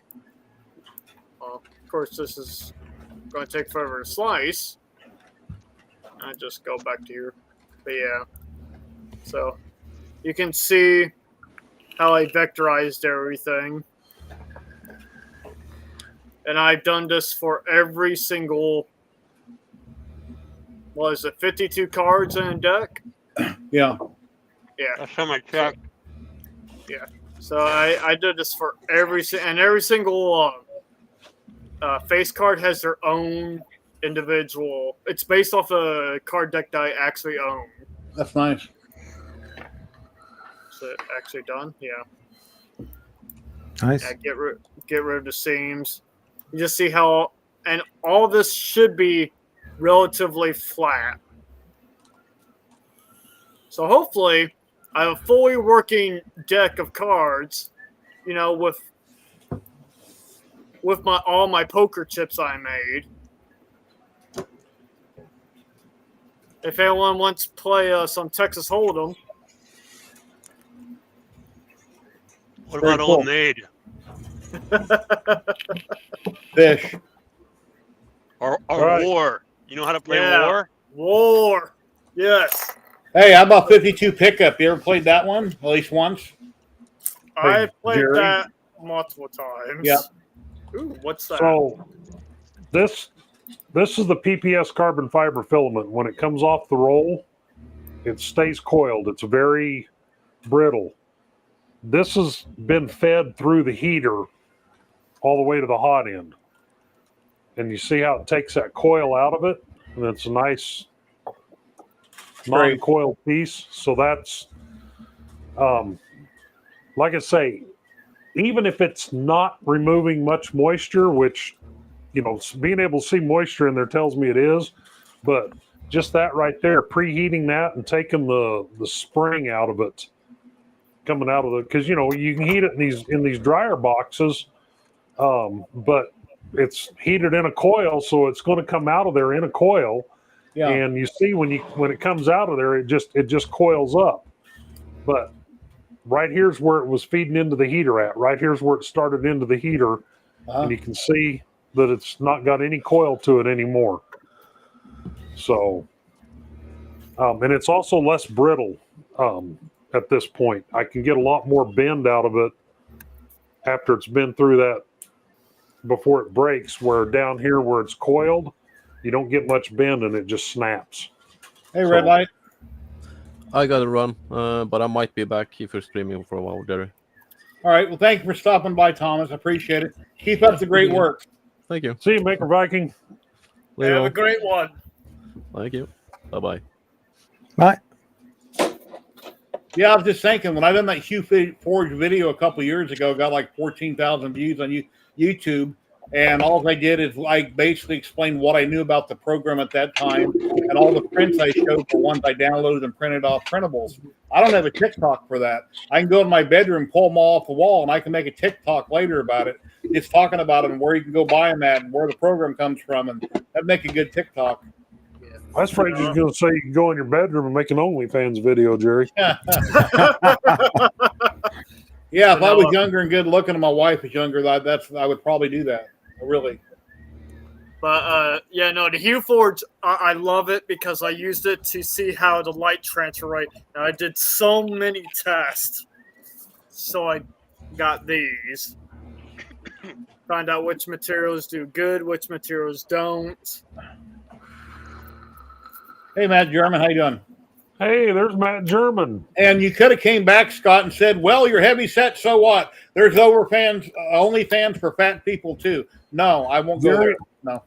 Jerry, I have a lady that works for me at my office. She's one of my assistants. She only has the job with me for the health insurance. She is a very sweet person, but she is not anybody to look at. Yeah. And I've seen what she makes from her OnlyFans every month. I've seen her. She showed me her deposits into her checking account from her Crazy. OnlyFans. Yeah. And she drives a brand new $100 and some $1,000 Chevy Silverado, something blah blah blah. She has a new Corvette. Could be like 30 or 40,000 a month. Yeah, it's crazy. And she only works for me for the health insurance for her and her kids. Yeah. She does a damn good job of work. I mean, she's very good. She's a very good employee, but she's only there for the health insurance. Yeah. The money doesn't matter. She could give crap whether or not she gets paid to come to work as long as she gets her health insurance. And she finally told me one day, showed me, where because she was afraid she'd get let go from her job when I found that out. And I'm like, why would I care what you do? But when she started showing me that, and I'm like, oh my God, I was shocked. So, yeah. So you could probably make an OnlyFans video, Jerry. You'd be fine. There's these people I watch on YouTube. They're in a 4-wheel drives. They go rock climbing, and they got a really big channel from rock climbing. And I guess one day they said, "Hey, let's start an OnlyFans." And the husband figured, "Okay, we'll dabble in it. If we actually make some money, maybe we'll do this." I've never bought a subscription or a one-time fee or anything. It's like $12 and up. But anyway, I've heard him talk about it in an interview they had, and he said, "I won't tell you what we make, but I could go out and buy a brand new fancy boat every month for the rest of my life," is what he said. So, Wow. and they're just dabbling in it. They've been doing it. They don't advertise for it. It's just kind of like by word of mouth. And yeah, I guess they make huge money. So, Yeah, like I say, I was kind of shocked because she, I knew. I didn't know if maybe she just came from money. She'd had a big inheritance or something like that because she had,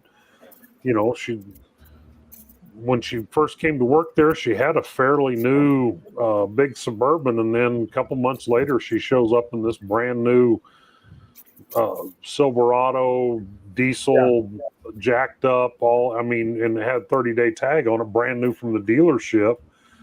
And then she showed up in a Corvette, and that's when I finally said something to her one day. I'm like, none of my business, but How? yeah. I don't pay you that much. That stuff. And she finally showed me. I've never looked at her OnlyFans. I don't even, never even logged on to OnlyFans, but she showed me what she goes. Well, I have an OnlyFans account and or channel, and she showed me what she makes from that. I'm like, I'm in the wrong business, man. Wrong Yeah, business. I'm assuming some people it doesn't always have to be porn. Some of them might just be risky photos and things like that. It could be anything you want it to be. It could be showing your feet. I mean, there's a market for anything and everything out there, everywhere. Yeah, I have no idea what she does. Yeah. Don't care, but she makes more a month off that than she makes a year working at my place. Yeah. So, I'll be back. I gotta go get batteries. All right. Run out of So- cigarette here. That's a bad deal. So what you're saying? We gotta make spicy prints to get. Yeah. Yeah, there you go.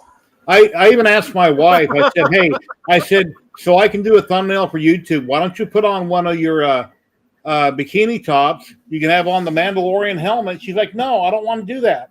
I'm like, "Well," but then again, she hasn't been out in the sun in a couple of years, so she's not tan. But I'm thinking, yeah, that'd be perfect for a thumbnail. And it's not a clickbait because you actually wore it. I just have to have you somewhere in the video. But yeah. Anyway, I hate when I watch videos. You see something in a thumbnail and you watch the whole video and you don't see it at all. Sometimes somebody might show the same picture again in the video. That way they have it in there. But yeah, it's crazy. Yeah.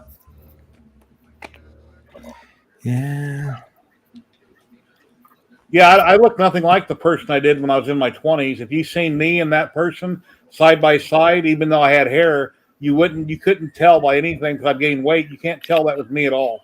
And I used to have a mustache my whole life, not a goatee. And I don't know why I ever had a mustache after having a goatee. I look kind of funny with it. But yeah, I don't even look like the same person. Hey, Yeah. goatee club is strong. Yeah.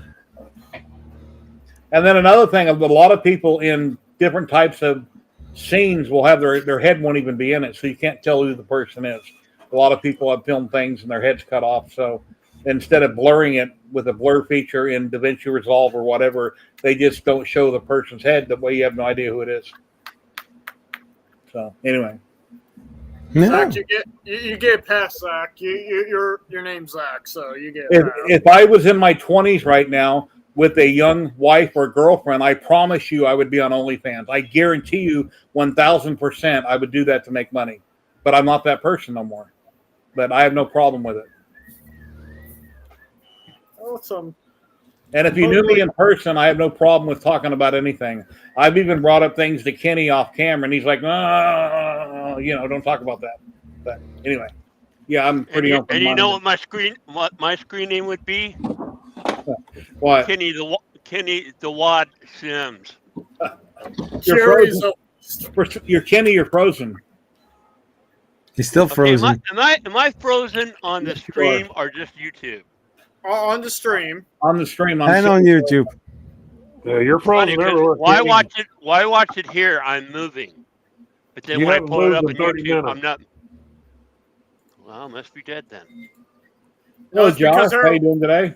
It's everyone watching. You're like a weeping angel from Doctor Who. That's what it is.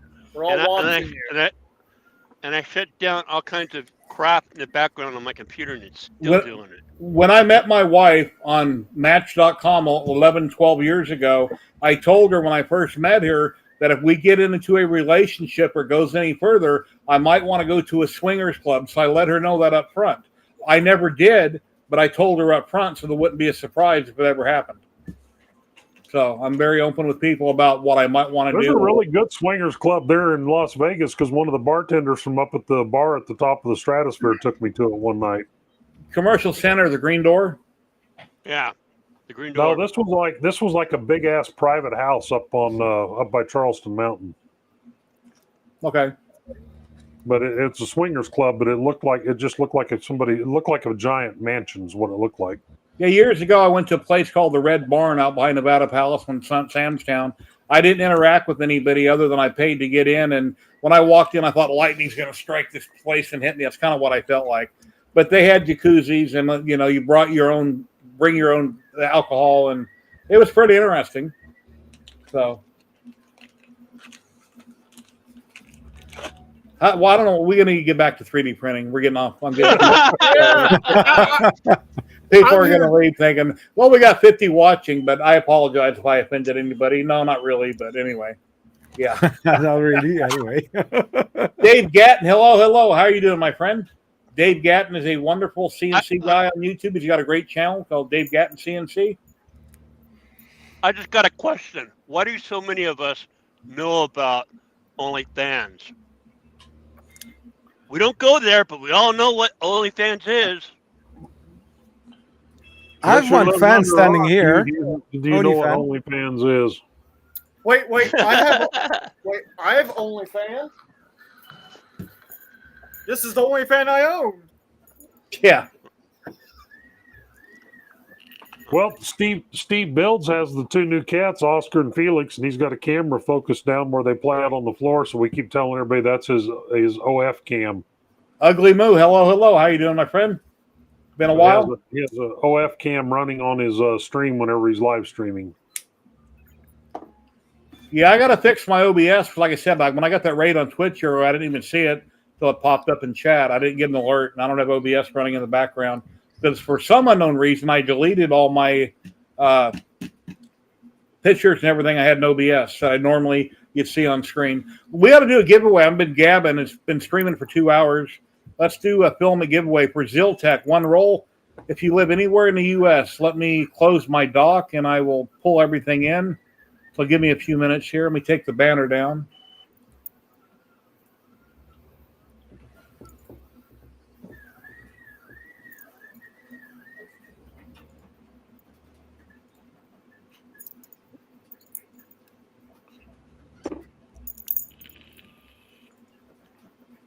Okay, let's see.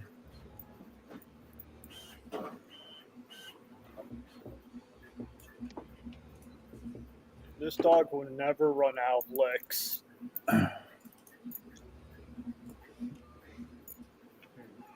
Mine won't get on camera. If they come in here and I point the camera at them, they're out. Okay, let me share my screen.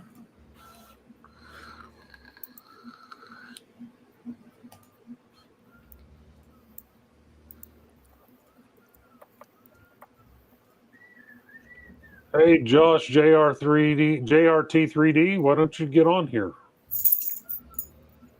All righty, guys. We're going to give away one roll of Ziltech filament. It's for the lower 48.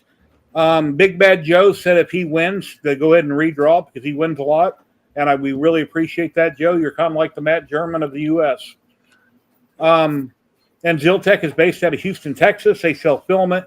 They sell extrusion. If you want to build a custom printer, you need some extrusion. They'll cut it custom lengths.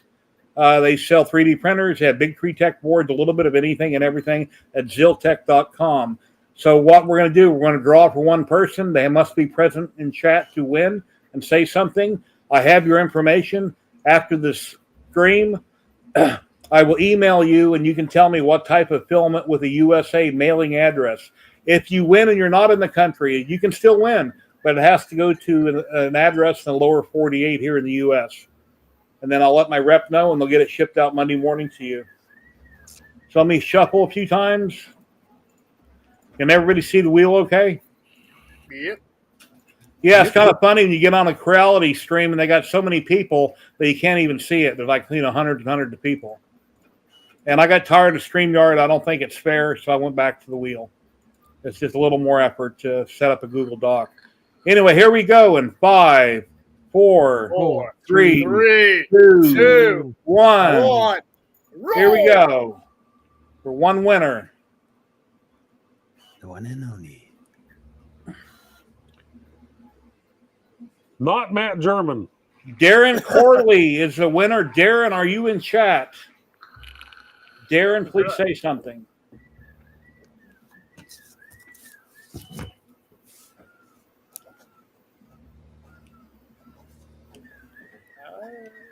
Is that Da Vinci 10?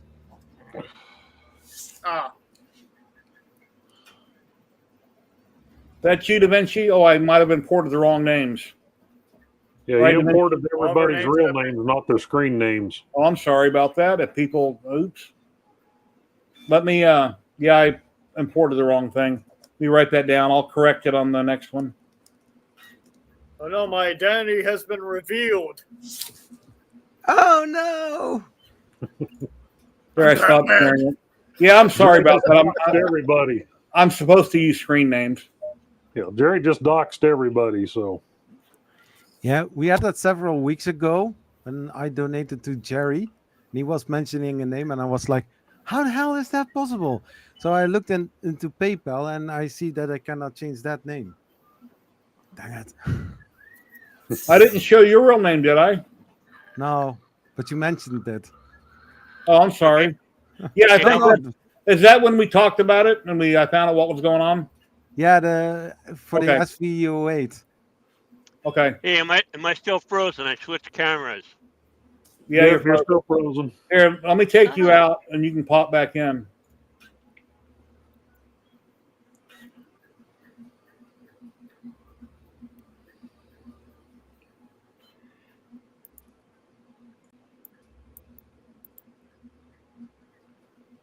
Where'd he go?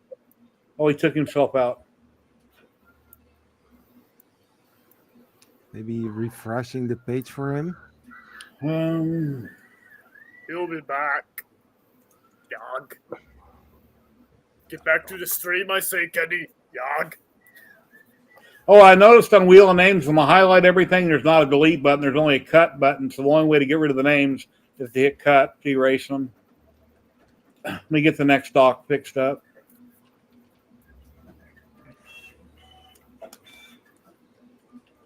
I think, well, my parents just finished.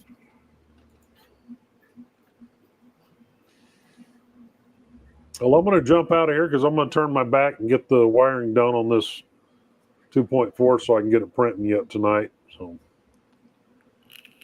All right, Scott. Well, I thank you very much for joining. I really appreciate it. yep. You have a great one. Keep up the great Zach, work, my friend. Are you going to be at 3D Printopia? Yeah. All right, I'll see you there, and then you'll be at Smurf, I'm sure. So, I will be there at Earth. Yeah. But All also on Smurf. all right, yeah, I'll be at Smurf as well. So I'll see you both places. But anyway, I'll try to jump on next Saturday because then the following Saturday we'll be at the show, and I'll try to do what I did at Open Source. Open Sauce and go live on Jerry's show, depending on what's happening that time of the day on Saturday. So we should just be finishing up the drag races about the time Jerry goes live. So should be interesting. But anyway, I'll catch up to everybody next week. See you guys. Take care. Hey, you have a good one. Peace out. All right. But the new Elegoo is cool, man. Oh, also, Jerry, I think you got raided too. How did you see that? Oh, I missed another raid. Let me see where it's at. It's by Digital. Digital Dragon. Yep, there it is. Thank you for the raid, Digital Dragon. I'm sorry I'm not paying attention. You raided me with 20 people. Yeah, I don't have OBS set up right now. My raid alert didn't come up and alert me, and I'm sorry. I hope you had an awesome stream. Thank you very much. I'm Jerry with 3DHP. I live stream every week on YouTube and Twitch. I'm no longer using StreamYard. I'm using Talk Studio by Streamlabs, and I don't have everything set up right. And I had a bad start. When I started up, I ran a 5-minute timer. It rewanted all my information, where I was streaming to. When I entered it, my posted stream I set up a few days ago, I had people in chat waiting for me to go live, and I didn't on that channel. It made a new one. So things aren't going good today. But yeah, you think that would have been yesterday, right? Being Friday the 13th. But thank you very much for everybody. If you'd like to follow, I got a timer set up on Twitch. You can follow at, you can comment after 10 minutes or something like that. I've got 709 followers on Twitch, three subscribers, and thank you for the person that just subscribed again. That was 2 earlier, so thank you very much. We just gave a roll of Ziltech filament away. I'm not sure if you were here for that, and we're going to be giving away a roll of Polymaker in a little bit. I just have to set up the form. So, hey, Jerry, out of curiosity, what's typical shipping time on Ziltech? They'll mail it out Monday, and you'll have it by Friday. Sweet. unless they have a hurricane or something going on, which delayed it the last time that happened. But they always ship out Monday at the latest. Tuesday, you'll have it by Friday. I was just curious because I was one. I gotta make Lady Marie like actually 3D printer maker chip. Uh huh. So I got all the other materials except the orange. I was like, I was looking through my collection. I could have sworn I had a Mare Hacker's orange. I was like, Hey, Kenny. Sorry. hey, there he is, the man, the legend, He's moving. the Yeah, Kenny. I feel like I'm on a Saturday night group where you wait and you wait and you wait and you're getting ignored and you wait. Oh, and then they finally bring you in on a Saturday night video. Sorry about that. Hey, you Nice. freeze right there, man. Am I frozen now? No. Nope. Okay. Anyways, but yeah, you just left me in that back room and just ignore me on some other group on Saturday nights. Hint, hint. He don't get it, does he? No, I think he's also doing something else. Yeah, I'm trying to work on my forms here. Anything you guys want to chat about, go for it. Oh yeah, I've got something. The new Elegoo that I have here, with the old one, you know that the Z is moving every single time, you know, to add more layers to it. This one does do that in the beginning, Oh, the but after that, it's tilting. Wait, And the is whole- that the Ultra? Yeah, this is the Ultra. Oh, I want one of those so bad. It's Yeah, right it's here. Ultra 4. Oh man, that looks sexy. And you know how I got it? I was at Remurf, and Okay. I was just walking in the South Hall with my camera, and I was walking to tripod, and he said, "Hey, Zach, you want to win this printer?" I said, "Yeah. What do I need to do? Take a picture with yourself on it, do something funny, and then But get as much as likes as possible." hey, Zach, let me interrupt. Josh, Recreator 3D is here. Josh, what's up? Hey. Oh, hey. Go ahead, Zach. So I saw a bowl of lollies standing next to it, and I was like, nobody in a right mind will dip a lolly into a resin vat to eat it. It's not safe. So I took a picture like that, and I was like, it doesn't do anything, but hey, let's post it. Yeah, and I got the most likes on that picture. And then Elegoo said, "Hey, you're the winner of this printer." I was like, sweet. But I had to wait many months on it, like 4 months on it. So yeah, maybe it ignites to do resin printing again. How you doing, Josh? Good. Nice. A little stressed before 3D Printopia, but crunch. Hey, Kenny. Zach. I know. I'm frozen. I know. Well, you are. Go into private chat, Kenny. Enter that doc and see if it works for Polymaker. That's Am I on the clock now? Yeah, I just want to see if the same doc will work. I edited the text in it, and I want to see if the same form works. They should say Polymaker now. Maker Zach, are you going to 3D Printopia? Yes, I sure am. I don't see anything in private. Yeah, I'll be bringing some of the dreadnoughts and the tavern. Oh, my centerpiece thing, the tavern, the Cloud Top Tavern. Yeah, the second one down, it says forms. You see that? I said I don't see anything in private. It's empty. You said Okay, let me- private, right? Private chat, yeah. Let me repost it. Maybe because you came in late, you can't see the prior stuff. Okay, I reposted it I in see it private now. chat. I see it now. Okay. Okay, Rodney. Okay, I see Rodney Mack in there. Okay, it's working. Okay, it'll be the same doc. Let me share it to everybody. Nice. On Twitch, if you're watching and you want to enter the giveaway, it's the same one that's pinned on Twitch. I just re-edited it. And let me share the text that goes with it. There we go. That's weird how I'm freezing and nobody else is. I'm all. I don't know. Must be that fiber connection you got. I don't know. Which I think fiber should be the ultimate connection, but I don't know. I don't think it's my connection. I told you this laptop. There you go, Zach. I told you this laptop in the shed only has 12 gigs of RAM, and That's it's probably fine. got a subpar video in it, or older. So what does that hold? Like, You know what? tool compartments? It has module compartments. This is Omni by Tabletop Terrains. Amazing company, but it's completely modular. That's a lot of filament.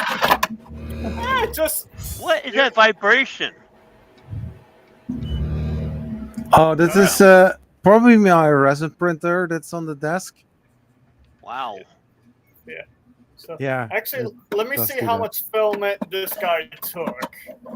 I have a little information card about this guy.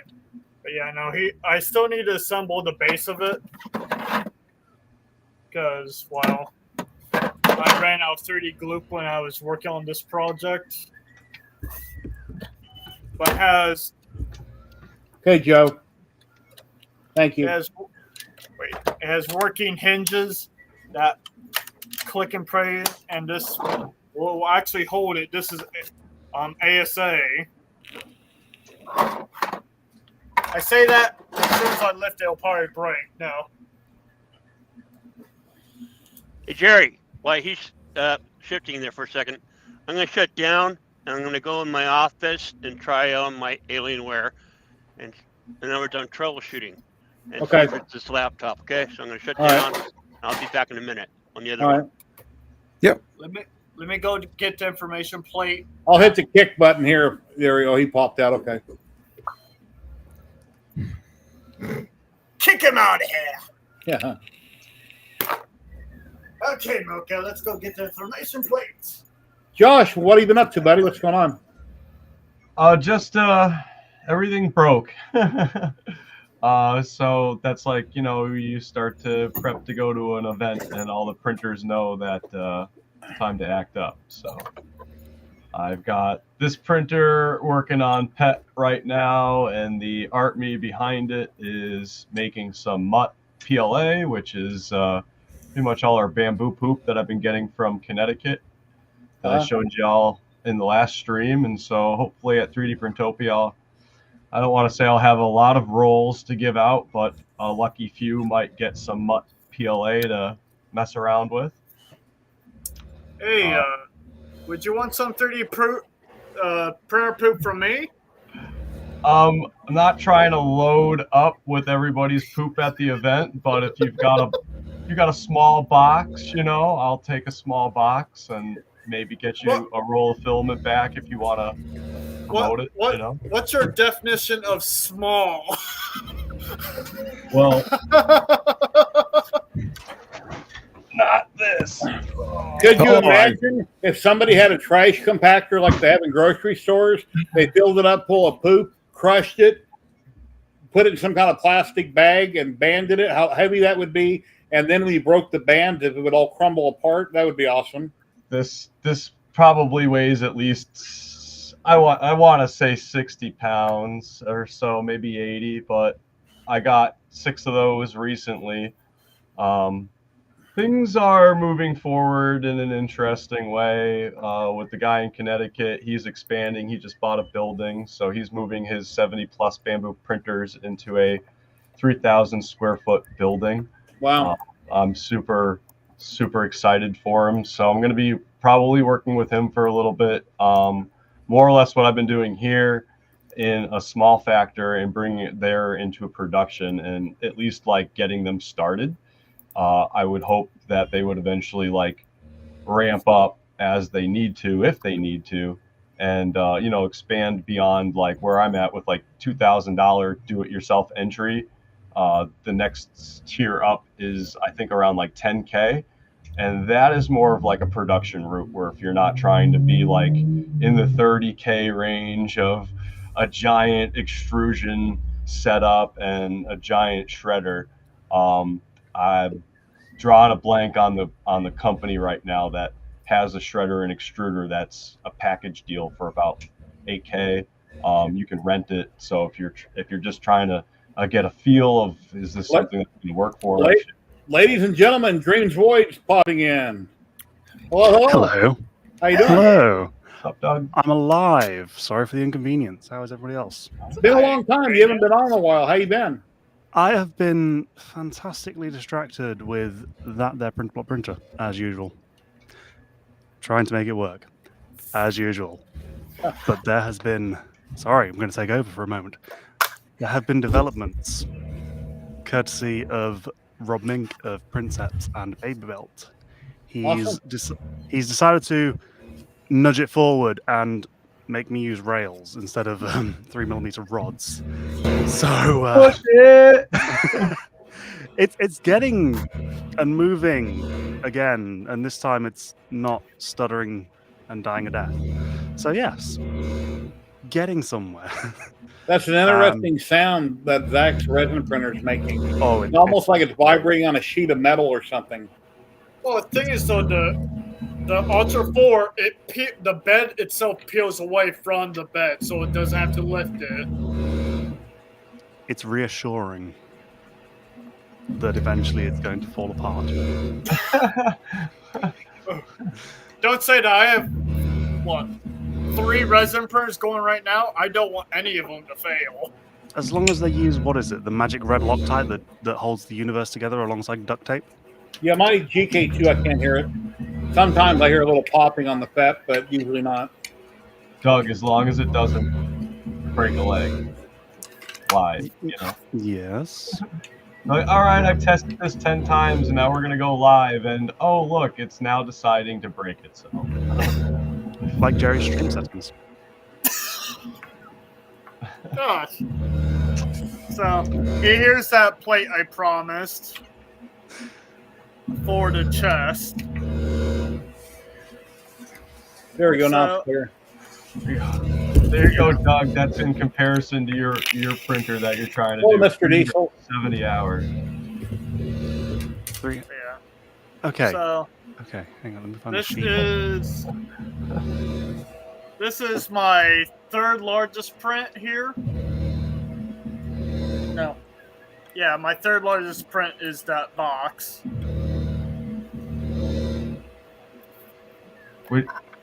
Would you guys print a printer that takes 12? Free Heathen, what's going on, buddy? How you doing?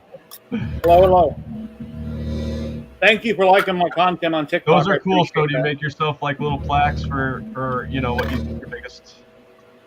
You're at. You said you got 3 biggest ones. It's cool. I like that. 3,260 hours. That noise Yeah, you is Zach's resin printer, and if it's that loud in person, there's something wrong with it. It shouldn't be making that kind of crazy noise. I don't know if Zach can hear what we're hearing, but it is loud.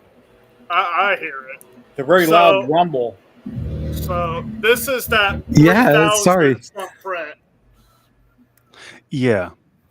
You know what it is, Zach?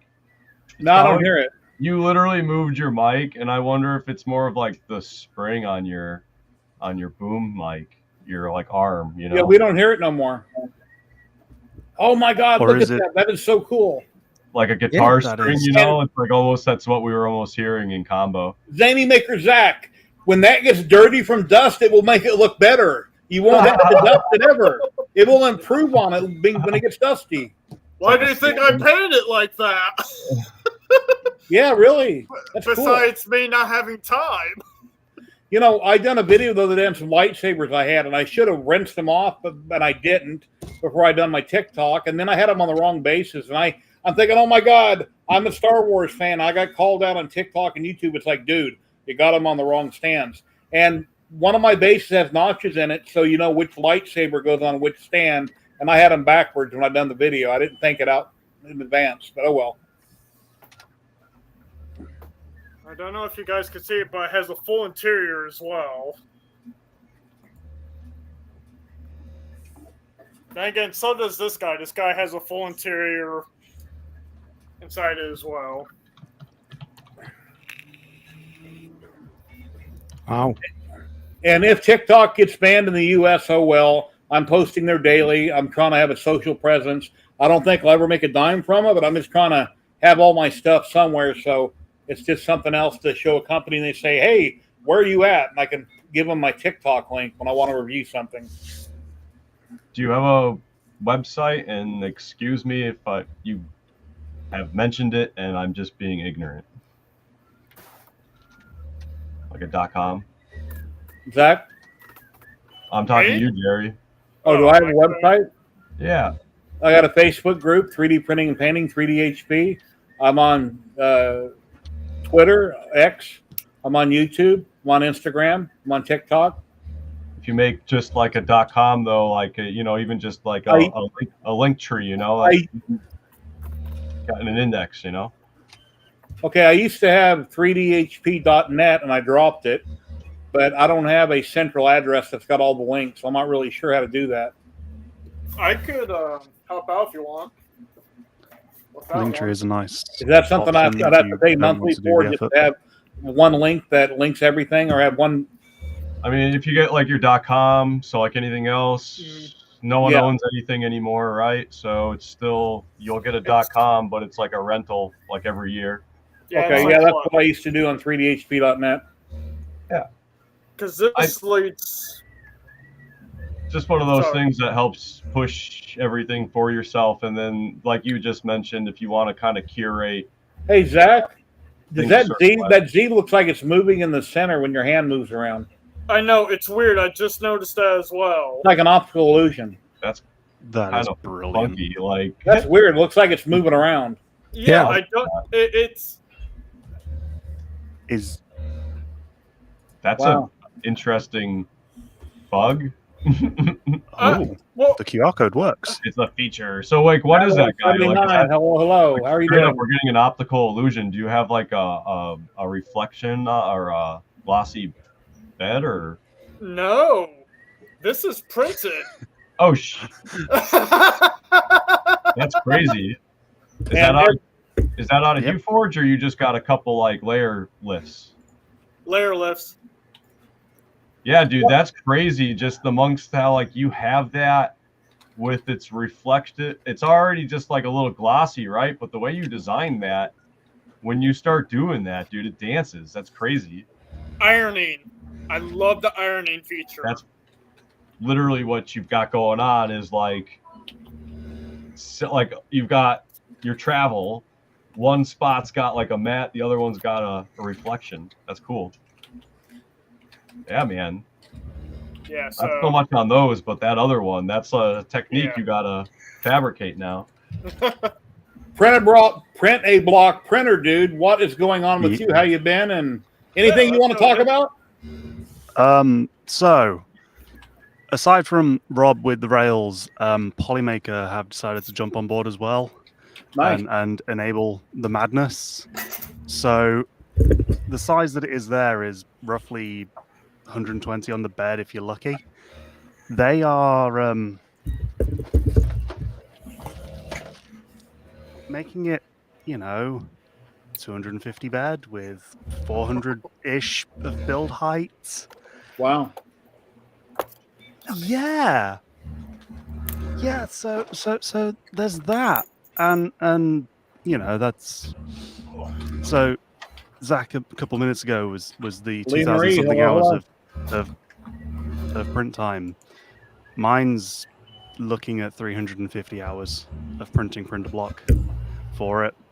So two-ish weeks of non-stop blocks. Yeah. You're gonna go blockers. Wow.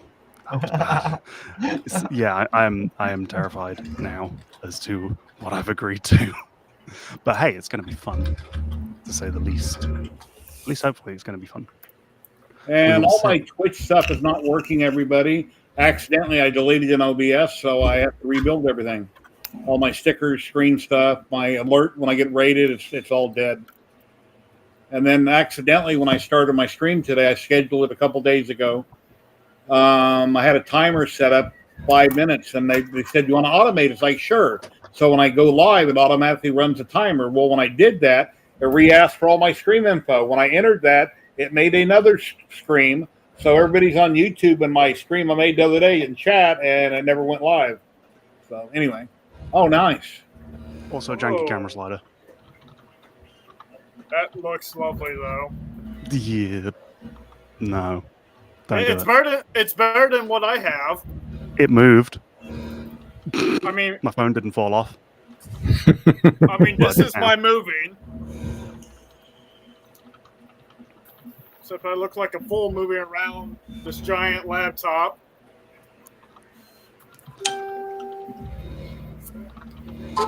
Nice. Bit of the workshop.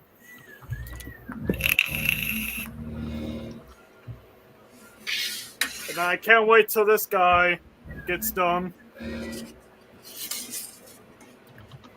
72 parts on this single build plate. That's a Phenon, right? No, this is a Mega 8K. Oh, okay. Yep. Yeah, no. I cannot wait to Peel Poly. Yeah, cannot wait to pull off the prints off that guy once it's done. It has 32 cannons, 10 doors, a giant figurehead. It has Greg from Overture on there.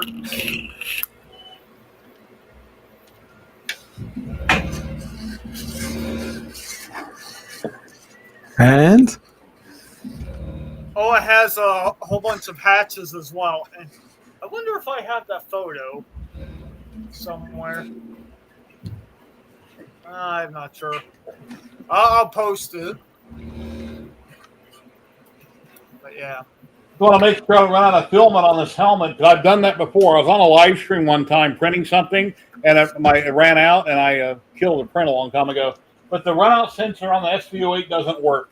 When I got it new, it didn't work. They sent me a new one. It didn't work. So now I need to take one from TH3D or something and plug in and see if it'll work. So it's terrible when you have a print and you run out of filament, especially when you're sitting right next to it and you forget to turn around. And if you've ever printed long enough, I'm sure that's happened to everybody. Yep. These guys.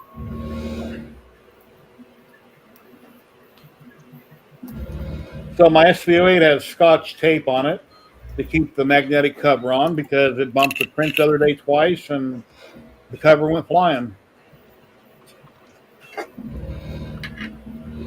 Like a tarantula. Oh no, it's not a tarantula. It's going to be part of the engine Okay. bay room for I see. the Centaur Cruiser class. Then I got a whole bunch of different pipe work I'm going to be fitting inside of it. Then this will lead from the lower deck into the blimp itself. Of course, this doesn't do it justice until I get the dust. Some good dust on it, you know? Dusty muffins. Exactly.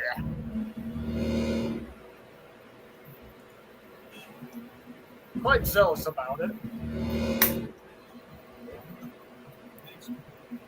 This amazing little stuff. But one coat of this, 2 coats of primer, and a coat of white. Bam! It works. Did I replace which cable, PC? I used that, unfortunately, didn't give it time to dry and went bananas with layering. Which I would not suggest. Did it start cracking on you? Yeah, but like also spongy. So like where it started cracking and all of a sudden it dry, it became more spongy rather than a dense like thickness that it should be. Do you know what I mean? Yeah, I know exactly what you Oh, mean. So once you start sanding it, it's even more like, no, I oh, didn't. I'm sanding gum. So if you give it that time to cure properly, oh, you can't be impatient with that stuff at all. And then you can't be like, yeah, I'm just gonna plop it all on. No, you can't do that, man. I would hate, like, it took me a span of a month to get the tavern fully completed with that lighting that you saw. It was a nightmare Some game. time. Yeah, the other day I couldn't get my SBO8 to my clipper on my screen on my PC to boot. It wouldn't connect. And then somebody asked me, or Tor asked me, do I ever shut down Clipper properly? And you know what? I've been 3D printing for so long without Clipper. When I'm done with SVO8, I turn it off. When I'm done with it on the screen, I close the screen. I don't shut down Clipper. So I'm thinking, oh no, maybe I corrupted something. And then I Googled it and asked people for like 3 hours. It's driving me bananas the other day. And then I realized the night before I called Cox Cable, I had them reboot my modem. So for some reason, it changed my IP address. So my computer was trying to log into an address I had saved. When I went to the printer and I checked my IP on the screen, it's different than what the computer was trying to log into. So once I changed it, it fixed the problem. So it just driving me nuts. I couldn't figure out why it wouldn't come up. Yeah, my printers all, as soon as I can see the IP address in the router, I immediately put it in static. So if there's something happens, it always get the same IP address again. Yeah, anything that I need to access on a regular basis does get static IPs. So does that Solvol come with a decent version of Clipper? Oh, crap. I think it's got an early release version of Clipper. I don't remember what version it is actually. I don't think I can update it. For what I'm using it for, it seems to be fine. It'd be better to ask a Clipper enthusiast that has this machine with Clipper, and they can tell you more about it. I don't know anything from anything about Clipper, so that's as much as I need to know. That answers that for me. I'll be learning a lot this upcoming couple weekends.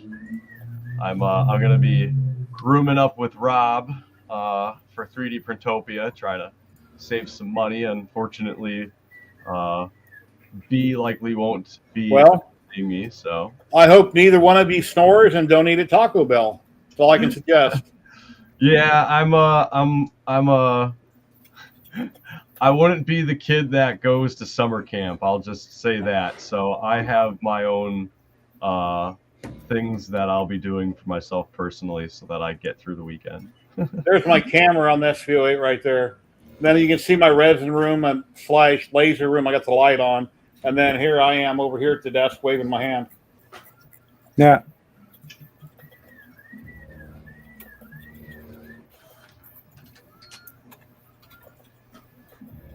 That looks pretty crazy.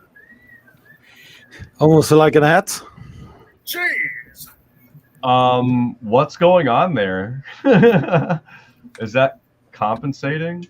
That's the bed mesh. That looked horrible.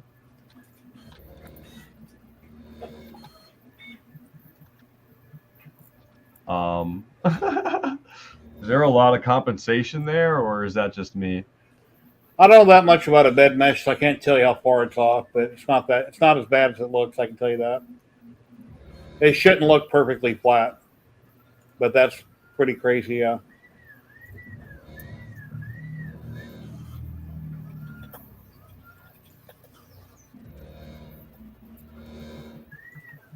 Last time I did a bed mesh, that's like all your corners look like they're, sagging, but that could be also overcompensating visually than what I was used to, and that was umpteenth years ago. So I feel like a dinosaur lately. I literally feel like I'm stuck in 2018 somehow. I don't know amongst everything that's gone on the last 5 years. But a lot has also changed in the last 2 years, very abruptly too. So Yeah. I haven't been able to afford all the fancy dancy toys. My Bamboo A1 has me literally spoiled at the moment because it's the only one that's functioning normally, which is also upsets me very much. I'll be right back.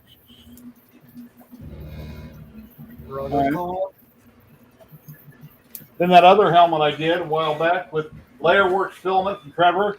This used to be a file you could get on Do 3D for free. They no longer list it for free, nor do they sell it. They no longer have this version of the helmet, but it's wearable. I think I got about 110%. It needs a little piece of foam in it, but it fits real good. So, and I kind of sound like a stormtrooper now when I talk.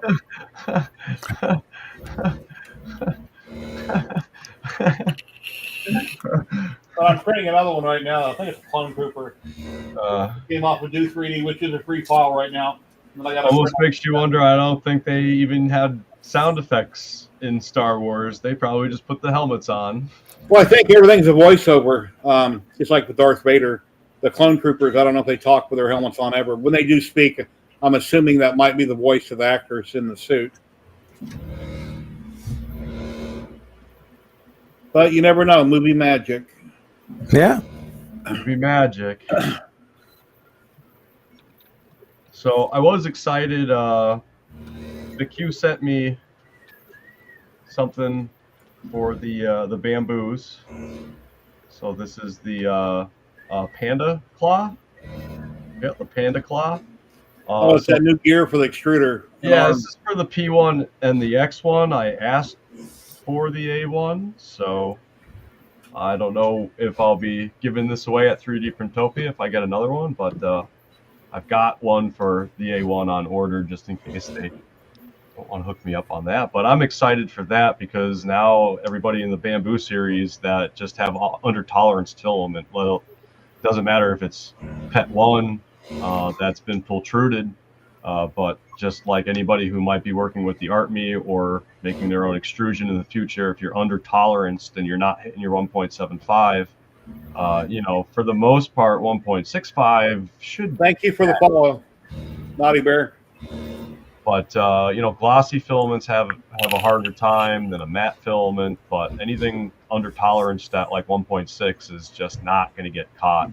And I don't know if anybody else can confirm, but my unit throws errors out the yin. Ladies and gentlemen, Kenny's popping back in. Kenny.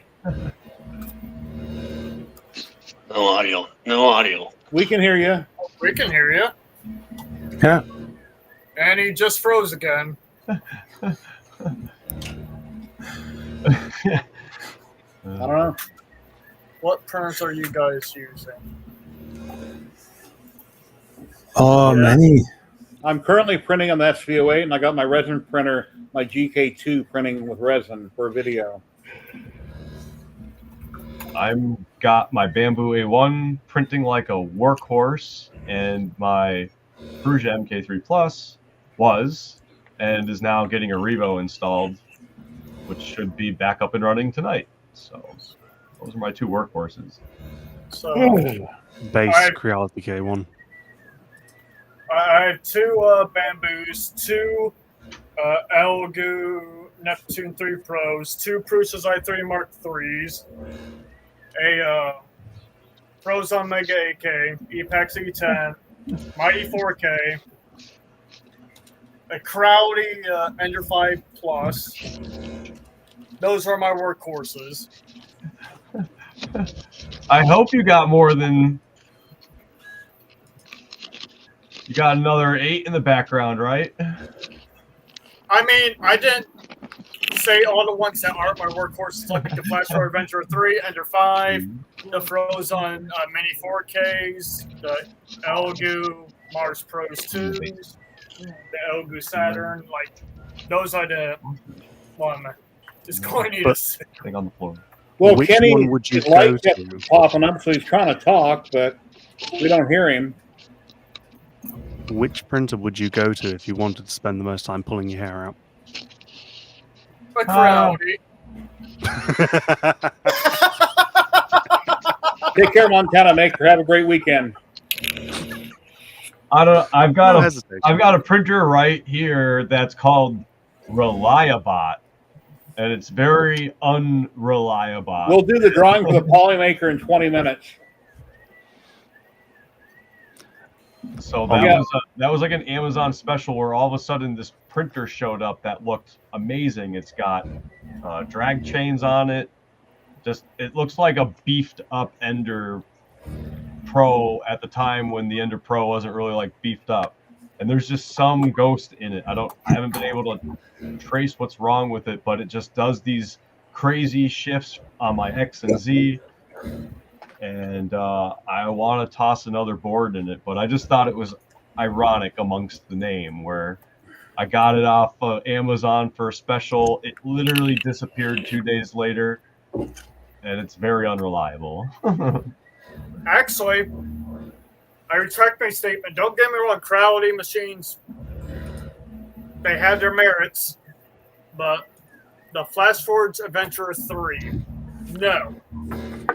Okay, that is interesting because the Adventurer 3 was the one of the main printers that Joe Larson, the 3D printing professor, would recommend or used to recommend quite heavily. It was my first printer. And that's why you don't like it. Yep. Oh, and also, it has no bed leveling. Like, you can't level it. You have to drill a hole through the siding to get filament to feed through it. The nozzles are a closed ecosystem, which I absolutely hate. However, they are and have been readily available for a fair amount of time. That's the thing is like when you have something seasoned, but like, you know, like it was your first 3D printer, but then you're also over here like trying to jump the gun beyond any other novice that would be like, I'm into 3D printing. You're like, no, man, I'm into 3D printing, and this thing is just like not working for me. I agree with the comment Tom there. My KP3S. So, Tom, has I guess been- you don't have a bamboo printer because the most reliable printers that I've ever heard of or have is my X1 Carbon. That just works. Now, I do occasionally have problems with AMS, which I'm having right now, and I haven't used it in a while, but it just works out of the box. The Stovall SB08 I really like, but it doesn't just work out of the box. I really want to get the. I'm sure, from what it sounds like, oh my god, the light, yeah, the AMS Lite compared to the AMS Pro or whatever we're going to be calling it for the comparison between the bed slingers. Sounds like they have their own temperaments, and I know for at least on the A1, I want to crack into the Lite because I feel like if they had the dual gears, just like, you know, the Panda Claw, in the actual AMS as well as the head, they'd be 10 times more reliable. Again, I'm shooting under tolerance, and it's one thing when you're just going and buying all your filament, but the next year is going to be crazy for people that are making their own filament. So, like, if we can make these appliance printers 10 times more better just by, and this is where, like, well, it's an appliance printer. Why am I adding my tinkering process to it? I shouldn't have to modify it. But that's where, again, like, the companies are shaving. It costs what it costs for a reason. So, I'll be right back. So, you know, this is probably one of my most used prints. Why? Why is that the one of the most used prints? Oh. Makes sense. Yep. That.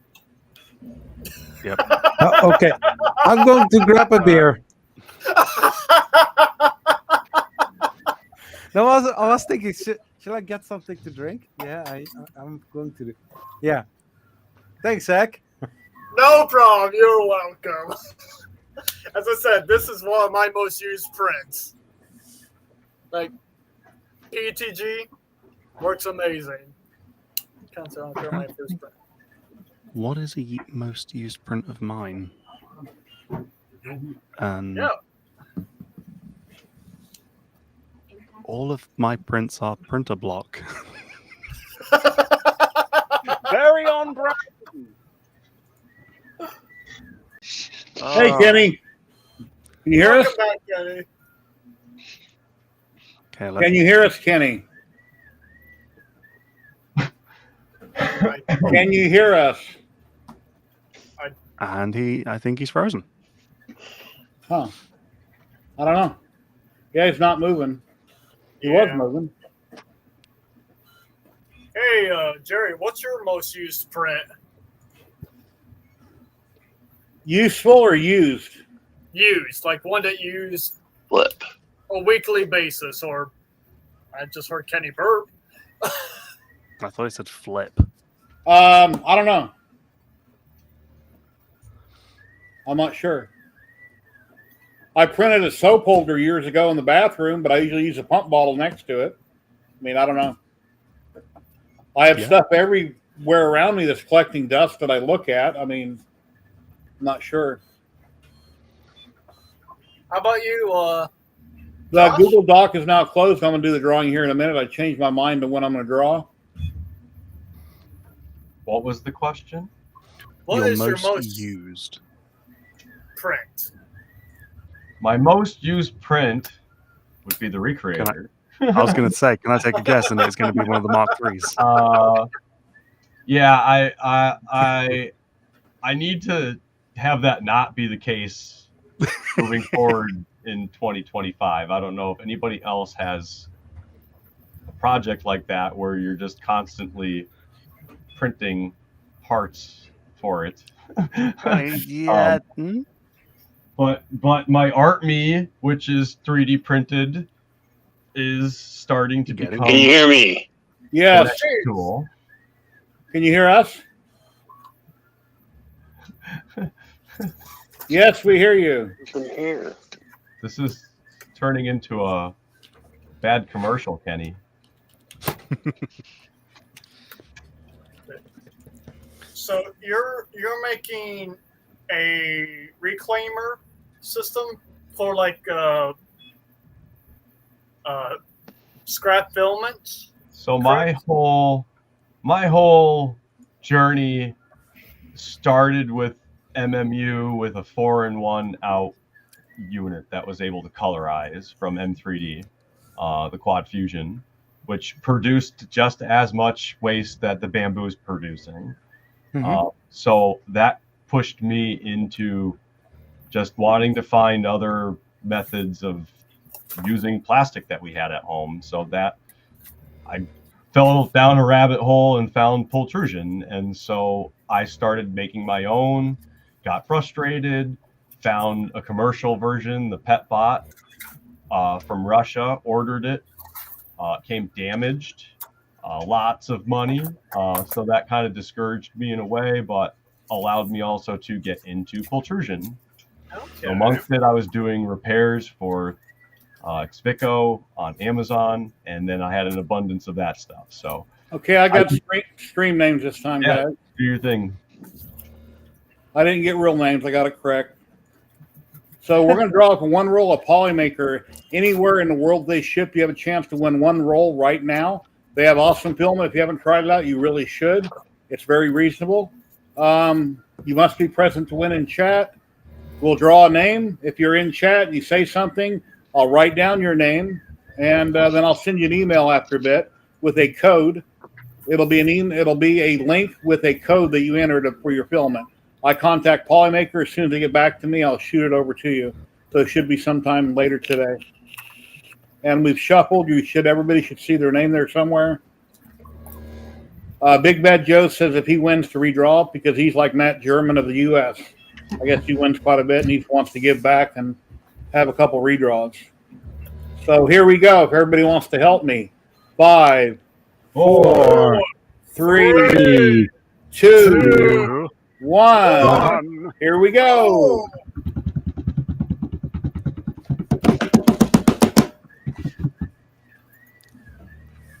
Look at that. JRT3D. I know who that is. He's on the I think screen. I don't know what's your rules, Jerry. I won like a month ago or so. You want me to redraw, or do you want to film it? I'll redraw it. All right. Okay, here we go, guys. He wants us to redraw. Lands on him again. Let's mix up again. And here we go. 5, 4, 3, 2, 1.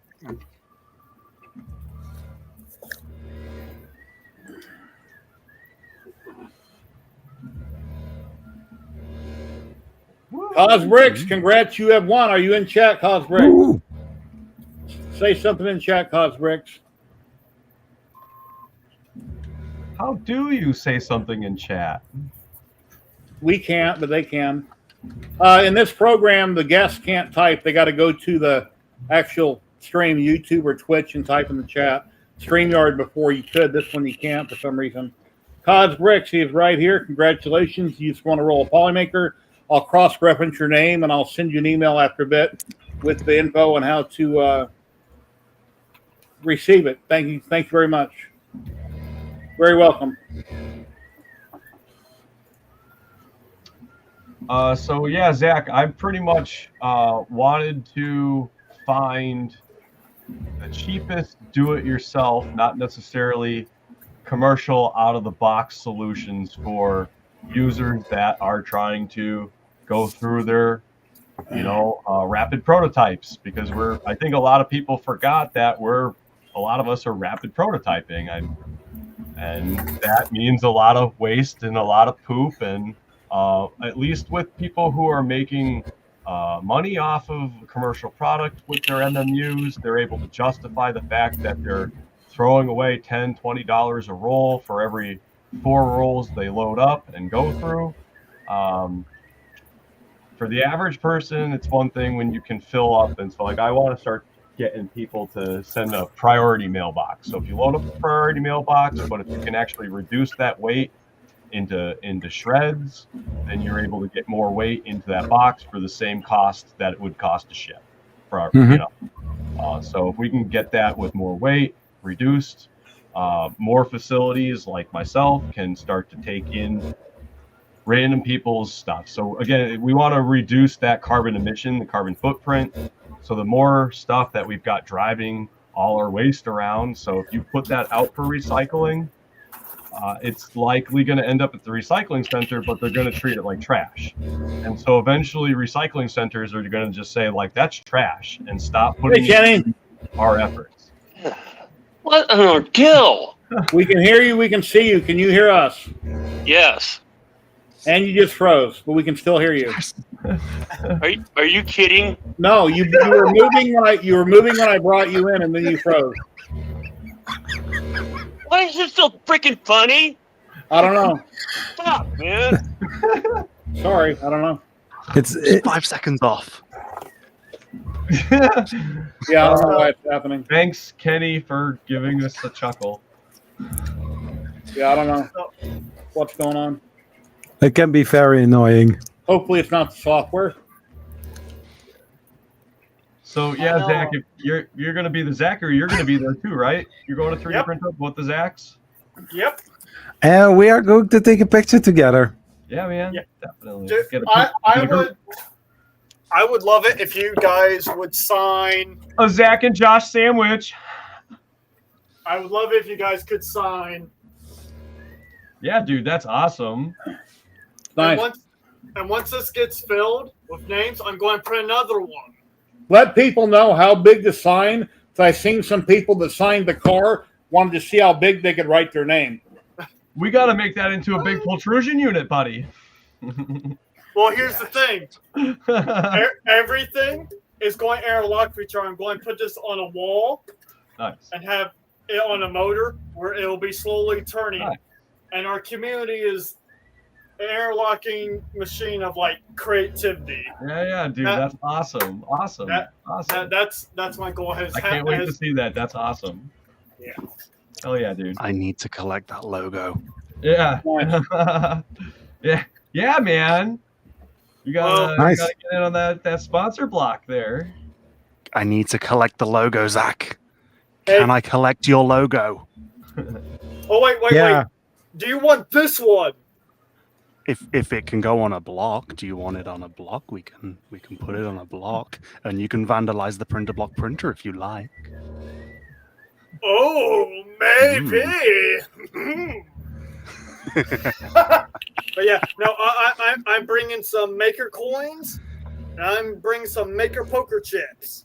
I have about 700 of these guys printed. About 200 of these guys printed. Ooh. I got to get on mine. I screwed up the QR code and then just fed them to the shredder.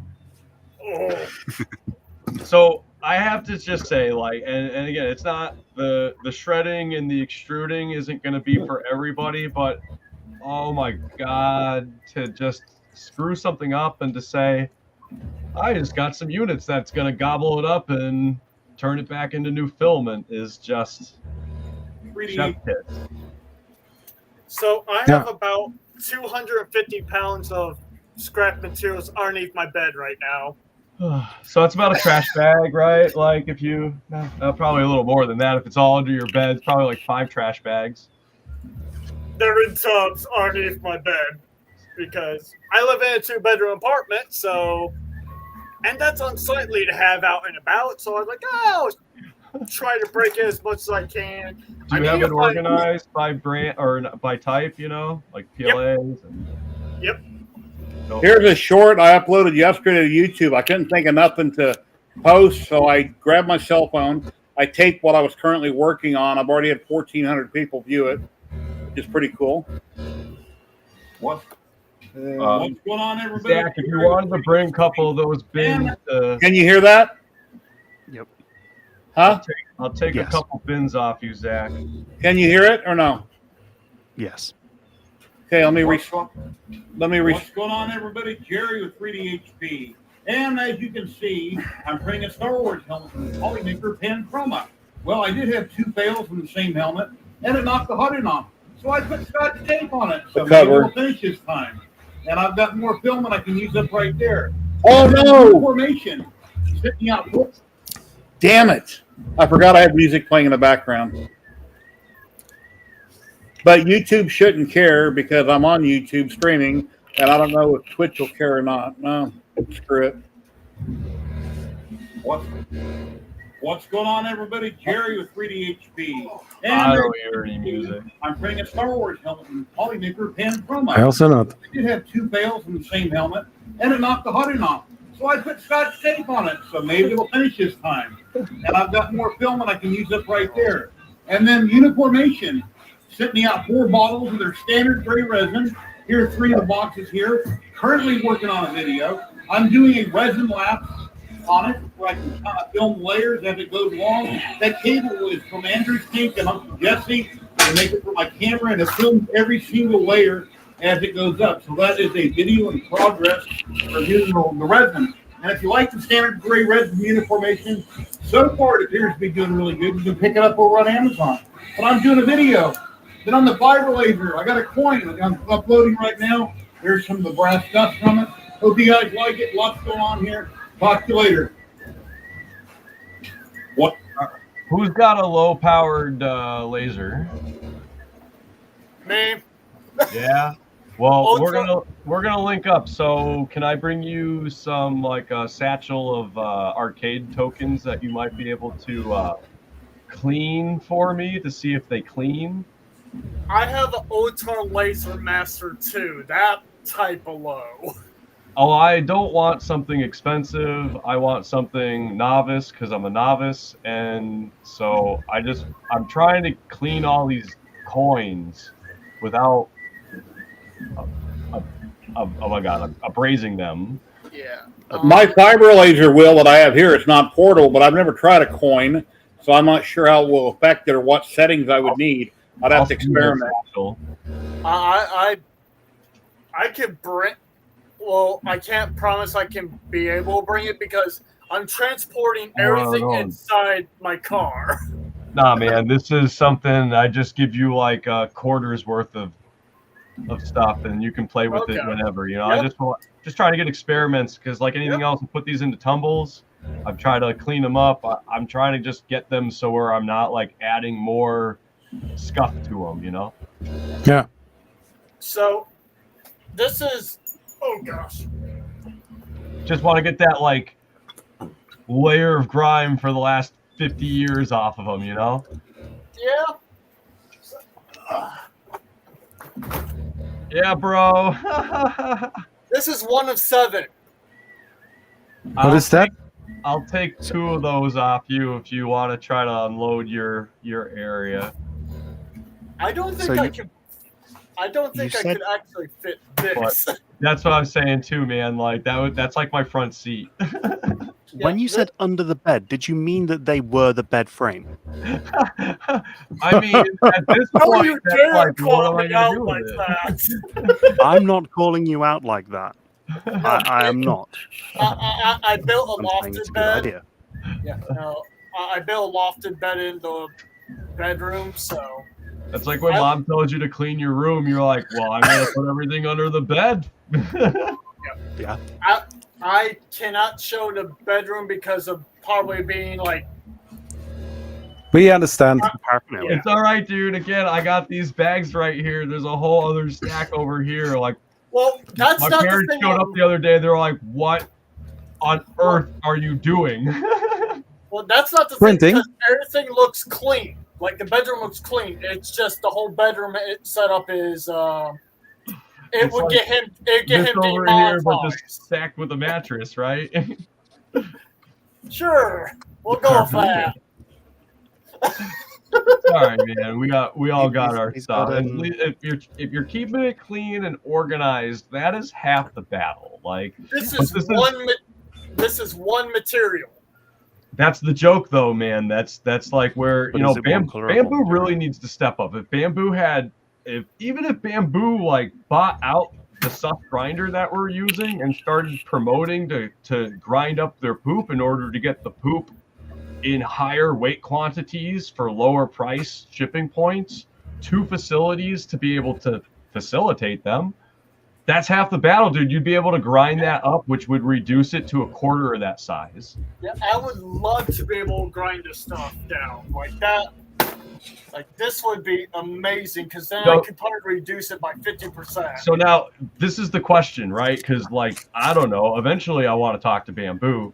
If they're the ones producing the majority of the weight, they've got to be the ones that are producing the next like eco costly out of the box shredder, and that's going to be at least $1,000. I mean, if their main printer is $1,000, you got to be able to get a shredder for the same price. Would you, with what you're producing, buy $1,000 shredder and $1,000 extruder? So 2,000 grand total. Like again, I shot for $2,000 because I felt as a production line for a home consumer, someone who sees an Ender 3 as a base price, $200. We're never gonna get an extruder and a shredder to $200, but $2,000 is that next tier up of affordability. That Well, would be out of my budget personally, but I Well, don't produce at scale. You know, even so, again, like if bamboo's coming in, that $1,000 goes down to $500 really quick. So you could potentially get an extruder and a shredder for under $1,000. You know, like I I think would yeah. straight up buy the shredder for $1,000 for myself personally. Now the extruder line for $1,000, I would get for my maker group, my maker space that I'm part of. You know, the maker again, hive. I'm saying $1,000, but that is an $800 actual branded ArtMe kit, which is open sourced and has an AliExpress kit for $500. So you could get two for $1,000. Yep, I would do that. Like me as an individual, I would do that because, well, like the shredder for sure, I would get myself. Now, since I am part of the group, the Maker Hive, we. And so, like, but that's the thing, though, is when you're in a maker space, and again, you're in a collective, so it's not just you financially, and it's not just like possibly 5. Does anybody have an Anklemate printer? I think it's called Anklemate, right? Anklemate. Yeah. It's controlled by cell phone only. There's no screen. There's no web browser for it. Well, Jeremy with HTL Customs that live streamed with Patrick and the LA Hobby Guy on the Laser channel, and I'm on there quite a bit. He has one, and he's for some reason he had a clog. He changed out the nozzle, he said, and now he can't get his Z offset set correctly. He says he can't find anywhere on the screen to do that, so he can't get it to print right. And that's crazy that everything is controlled by an app on your phone and you have no physical screen or a web browser to work with. So I suggested contact the company or go to their Facebook group, join it, go to the search bar in the group, ask the question, or read the post, or just make a post and ask somebody. They should be able to help you with. That's crazy that they make a printer that's only controlled by an app only. Usually an app is a secondary thing for convenience that a lot of people don't like. But I mean, like Bamboo, I've got the app on my phone. That's if I'm in the bedroom and I don't want to walk halfway across the house to look at my print. I can look at it on my phone. Like last week, all of a sudden, everybody forgot how to use an SD card. Like it's really, it really sucks when the appliance brings in almost 50% brand new customers that they only know cloud, and so if they didn't have a screen, this printer is going to be working off of your iPhone. Average people, like getting average now appliance purchasers go, I don't know any different. Well, I've always done posts off my computer. I've never used my cell phone, even though I've had one like everybody else forever. And recently, like I said, a couple of weeks, I started posting on TikTok, YouTube, doing shorts daily. And then I was in the bedroom last night, and I'm sitting there scrolling on my phone, checking things like, wow, this is really fast. It's cool. On my PC, it takes much longer to do what I can do on my phone with my finger really fast. So I'm thinking, wow, it is pretty cool. Says a lot, though. I mean, to think that Bamboo's just been around for the last 2 years, but that last 2 years introduced us into streamlined tablet and iPhone connectivity to our printers, which was unfathomable, just prior to that. I mean, for me too, like I was just like, I don't want to download an STL to my phone. Why would I download an STL to my phone? But the average person is using their phone for their PC now, especially when it's $1,000 just to get the phone. That's your PC desktop. I just don't like the fact the screen is so little, and when the keypad on typing, I hit the wrong buttons constantly. You know how it is. Well, I don't know. Some people are good at it, but I hit the wrong button quite a bit. I just have a keyboard that's really trained and autocorrect heavy now. And I can't type properly. When I look at my keyboard, I got to look at each key, and I do 2 fingers really fast. And then I look at the screen later to see how many words I screwed up, and I have to backspace or, spell check it. Oh crap! I just lost my train of thought. You Wilkers. Oh, hey Jerry, the one chip I've been working on the last 3 weeks? The one to blimp? Oh, yeah. So I just calculated all the material use. It is 1,888 grams, so 11 spools, and it is 1,219 hours and 20 minutes of print time with 50.8 days. Hey, Kendrick. So does your butthole clench every time you hit print? Who, me?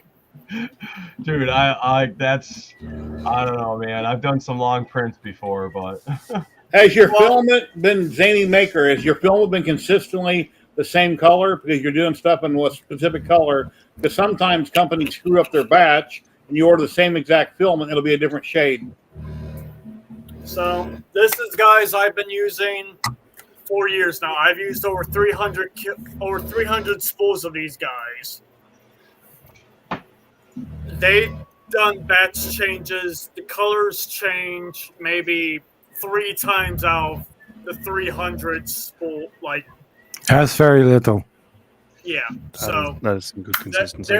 Their builds are, and they just lowered it for their bulk ore, so it's less than $15 a kilogram. Electroplating, very cool. I've never done that, but I've seen many different videos on it. But yeah, no. Hendrik is awesome. I want this company to sponsor me. So if anyone from Mara Hackers is watching, Hit me up too. Email any company that you want Have to you hit them contact. up? Email them, tell them who you are, what you do, and why you would like to do whatever it is you want to do, and then they'll may or may not get back with you. Gotta holler. Yeah. Holler! Because nowadays there is no commercials. We only have the internet and social media. So any companies that do anything, give them a reason why they might choose you over somebody else, or tell them about who you are and what you do, and then to go Dude, from you there. got a hell of a portfolio to be putting into a nice little gallery, and you can easily shoot that off and just Yeah. say, I want to promote your film at next because I've been using it, you know. And here I definitely have. Actually, funny So enough, what do they say? The receipts check in, right? They could always, you could be like, my name is such and such. They're like, oh yeah, dedicated. no, they haven't responded to any of my emails. But funny enough, Overture, Greg, the guy that's the lead marketing there he sponsored me. He's the one that They make good Overture film. filming. After he sponsored me, I've been buying so many rolls of their film. It's not even funny. Most companies I contact will email me back and tell me no, or we're not interested, or then they are interested. We talk more. Elegoo, I've never contacted them ever on a resin printer to review one, but recently I did send them an email talking about wanting to review their Giga printer, even though I don't know. I have to figure out where to put it. And of course, I never got a response back. And I think it's wrong of any company. If a maker contacts you, you should at least email them back and tell them no. Your wife's gonna tell you where it is, or your girlfriend. where I can put it. Yeah. Get some panels on it, and Well, can use I already for figured it out. film. I'll put it where the alien is. And I'll put the alien on the ceiling somehow. I'll suspend him and I'll put him up on the ceiling where I got a place for him. Better That's get fine on the the side. doghouse designed. Yeah. As I said, just put some panels on the Giga. You're good. But a fail on the big printer would be horrible. You're printing for a week or 2 weeks, and then you have a layer shift, and then you I cry. like what Joel telling It's only us, though, 2 with weeks because this, it's a point like, four. they put the tube on it. How big is the tube's nozzle? That's like a 1 point. Hey, Tech Jeeper, what's going on? I think 0.8 or it's 1 millimeter. Yeah. The tube. Zach, print a shed, put it out back. I think he lives in apartments. I don't know if he could. I mean, they would frown upon it. What's the meme? Some box steel and some wooden panels. Do you have a balcony on your apartment? An enclosed Nope. balcony? No? Okay. No, Print I one. live in a 2-bedroom apartment. I've severely thought about building one, and I asked the landlord, and they told me no. Well, you're in your living room right now, right? I'm in my workshop now again. Okay, which is your living room? Hmm? Or is it one of your bedrooms?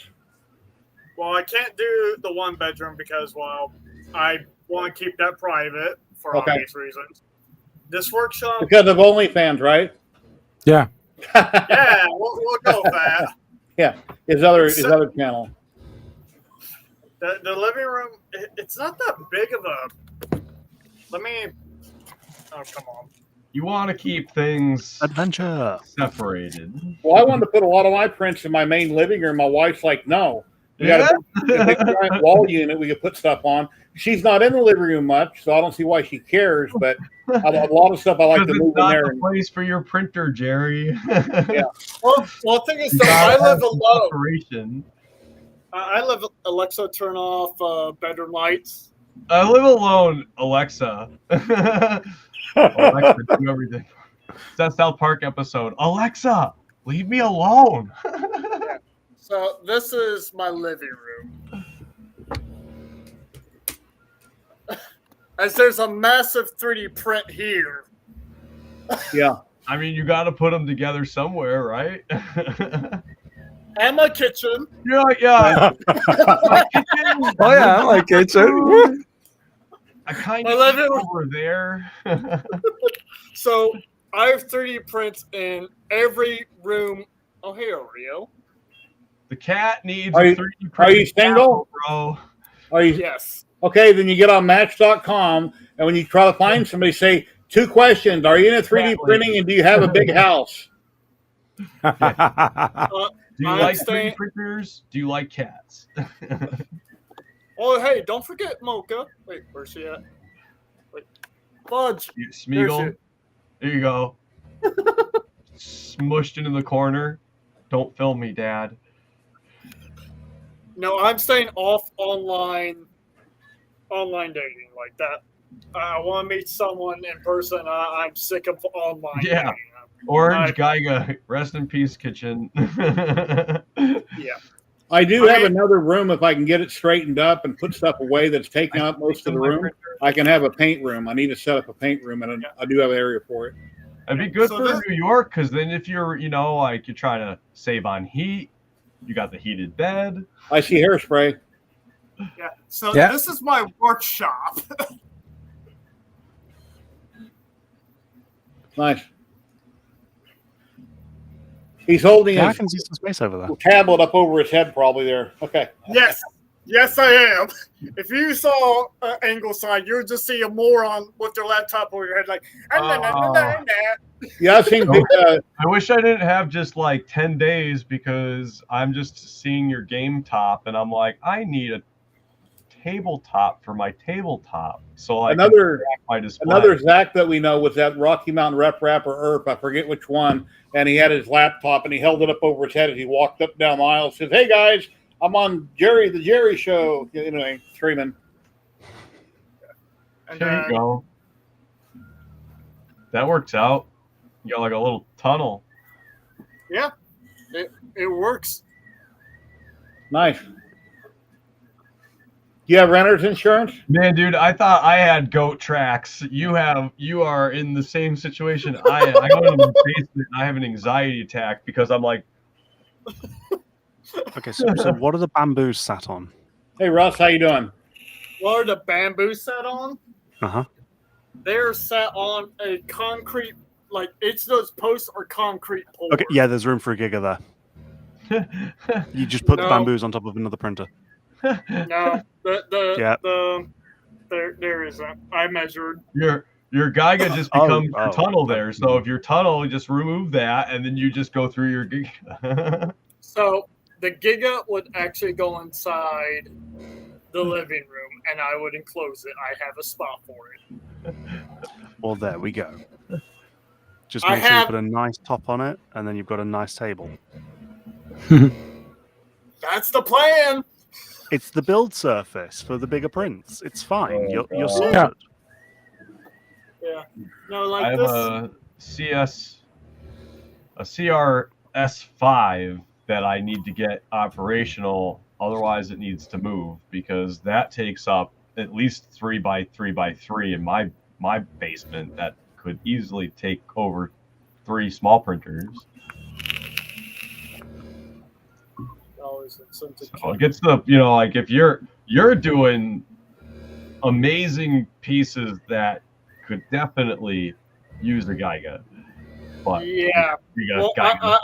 Tomato, that's a tomato. difference. But yeah, no, I would love to have a Giga, for I can print whole pieces, like whole levels in one piece, so I don't have to do the painstaking thing of assembly. So what are you splicing with Luban or another software? Actually, so the amazing company, they used to be known as Arcane Minis. They're now Sordain Publishing. They do all that for you. I'm one of their merchants. Cool. So they do all of that work for you. They put the pin location so you can feed dowel rods through it. They slice everything to size for you. They do it for resin printers and FDM printers. Nice. And they own like 4 different branches of their company. They do storytelling every month, like the whole campaign setting. It's amazing. I would So like I would- storytelling with like the models that they're making, or they're just like Yep. a group of guys like this and Yeah. talking about all their stuff. no, it's actual storytelling. Like they have campaigns. It's for like D&D. Yeah. So It's cool They- to have it all inclusive and then like themed out and branded amongst what they're trying to do. That's cool. I was working on my sister's truck a couple days ago. She's got a 93 Chevy 4-wheel drive step side. She brought it over, and I walked around the back of the truck, and I was shocked. The chrome bumper on the back of the truck, it's got like a black rubber mat on top of it that's molded plastic that you would step on most trucks. It was gone. I'm seeing all these holes where it was attached.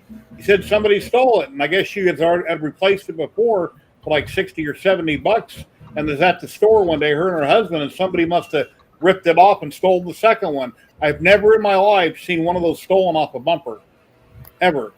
I didn't even realize it came off. I thought when they made it, I was somehow, molded on there on top of the chrome. But yeah, somebody pulled it off and stole it twice. It's crazy.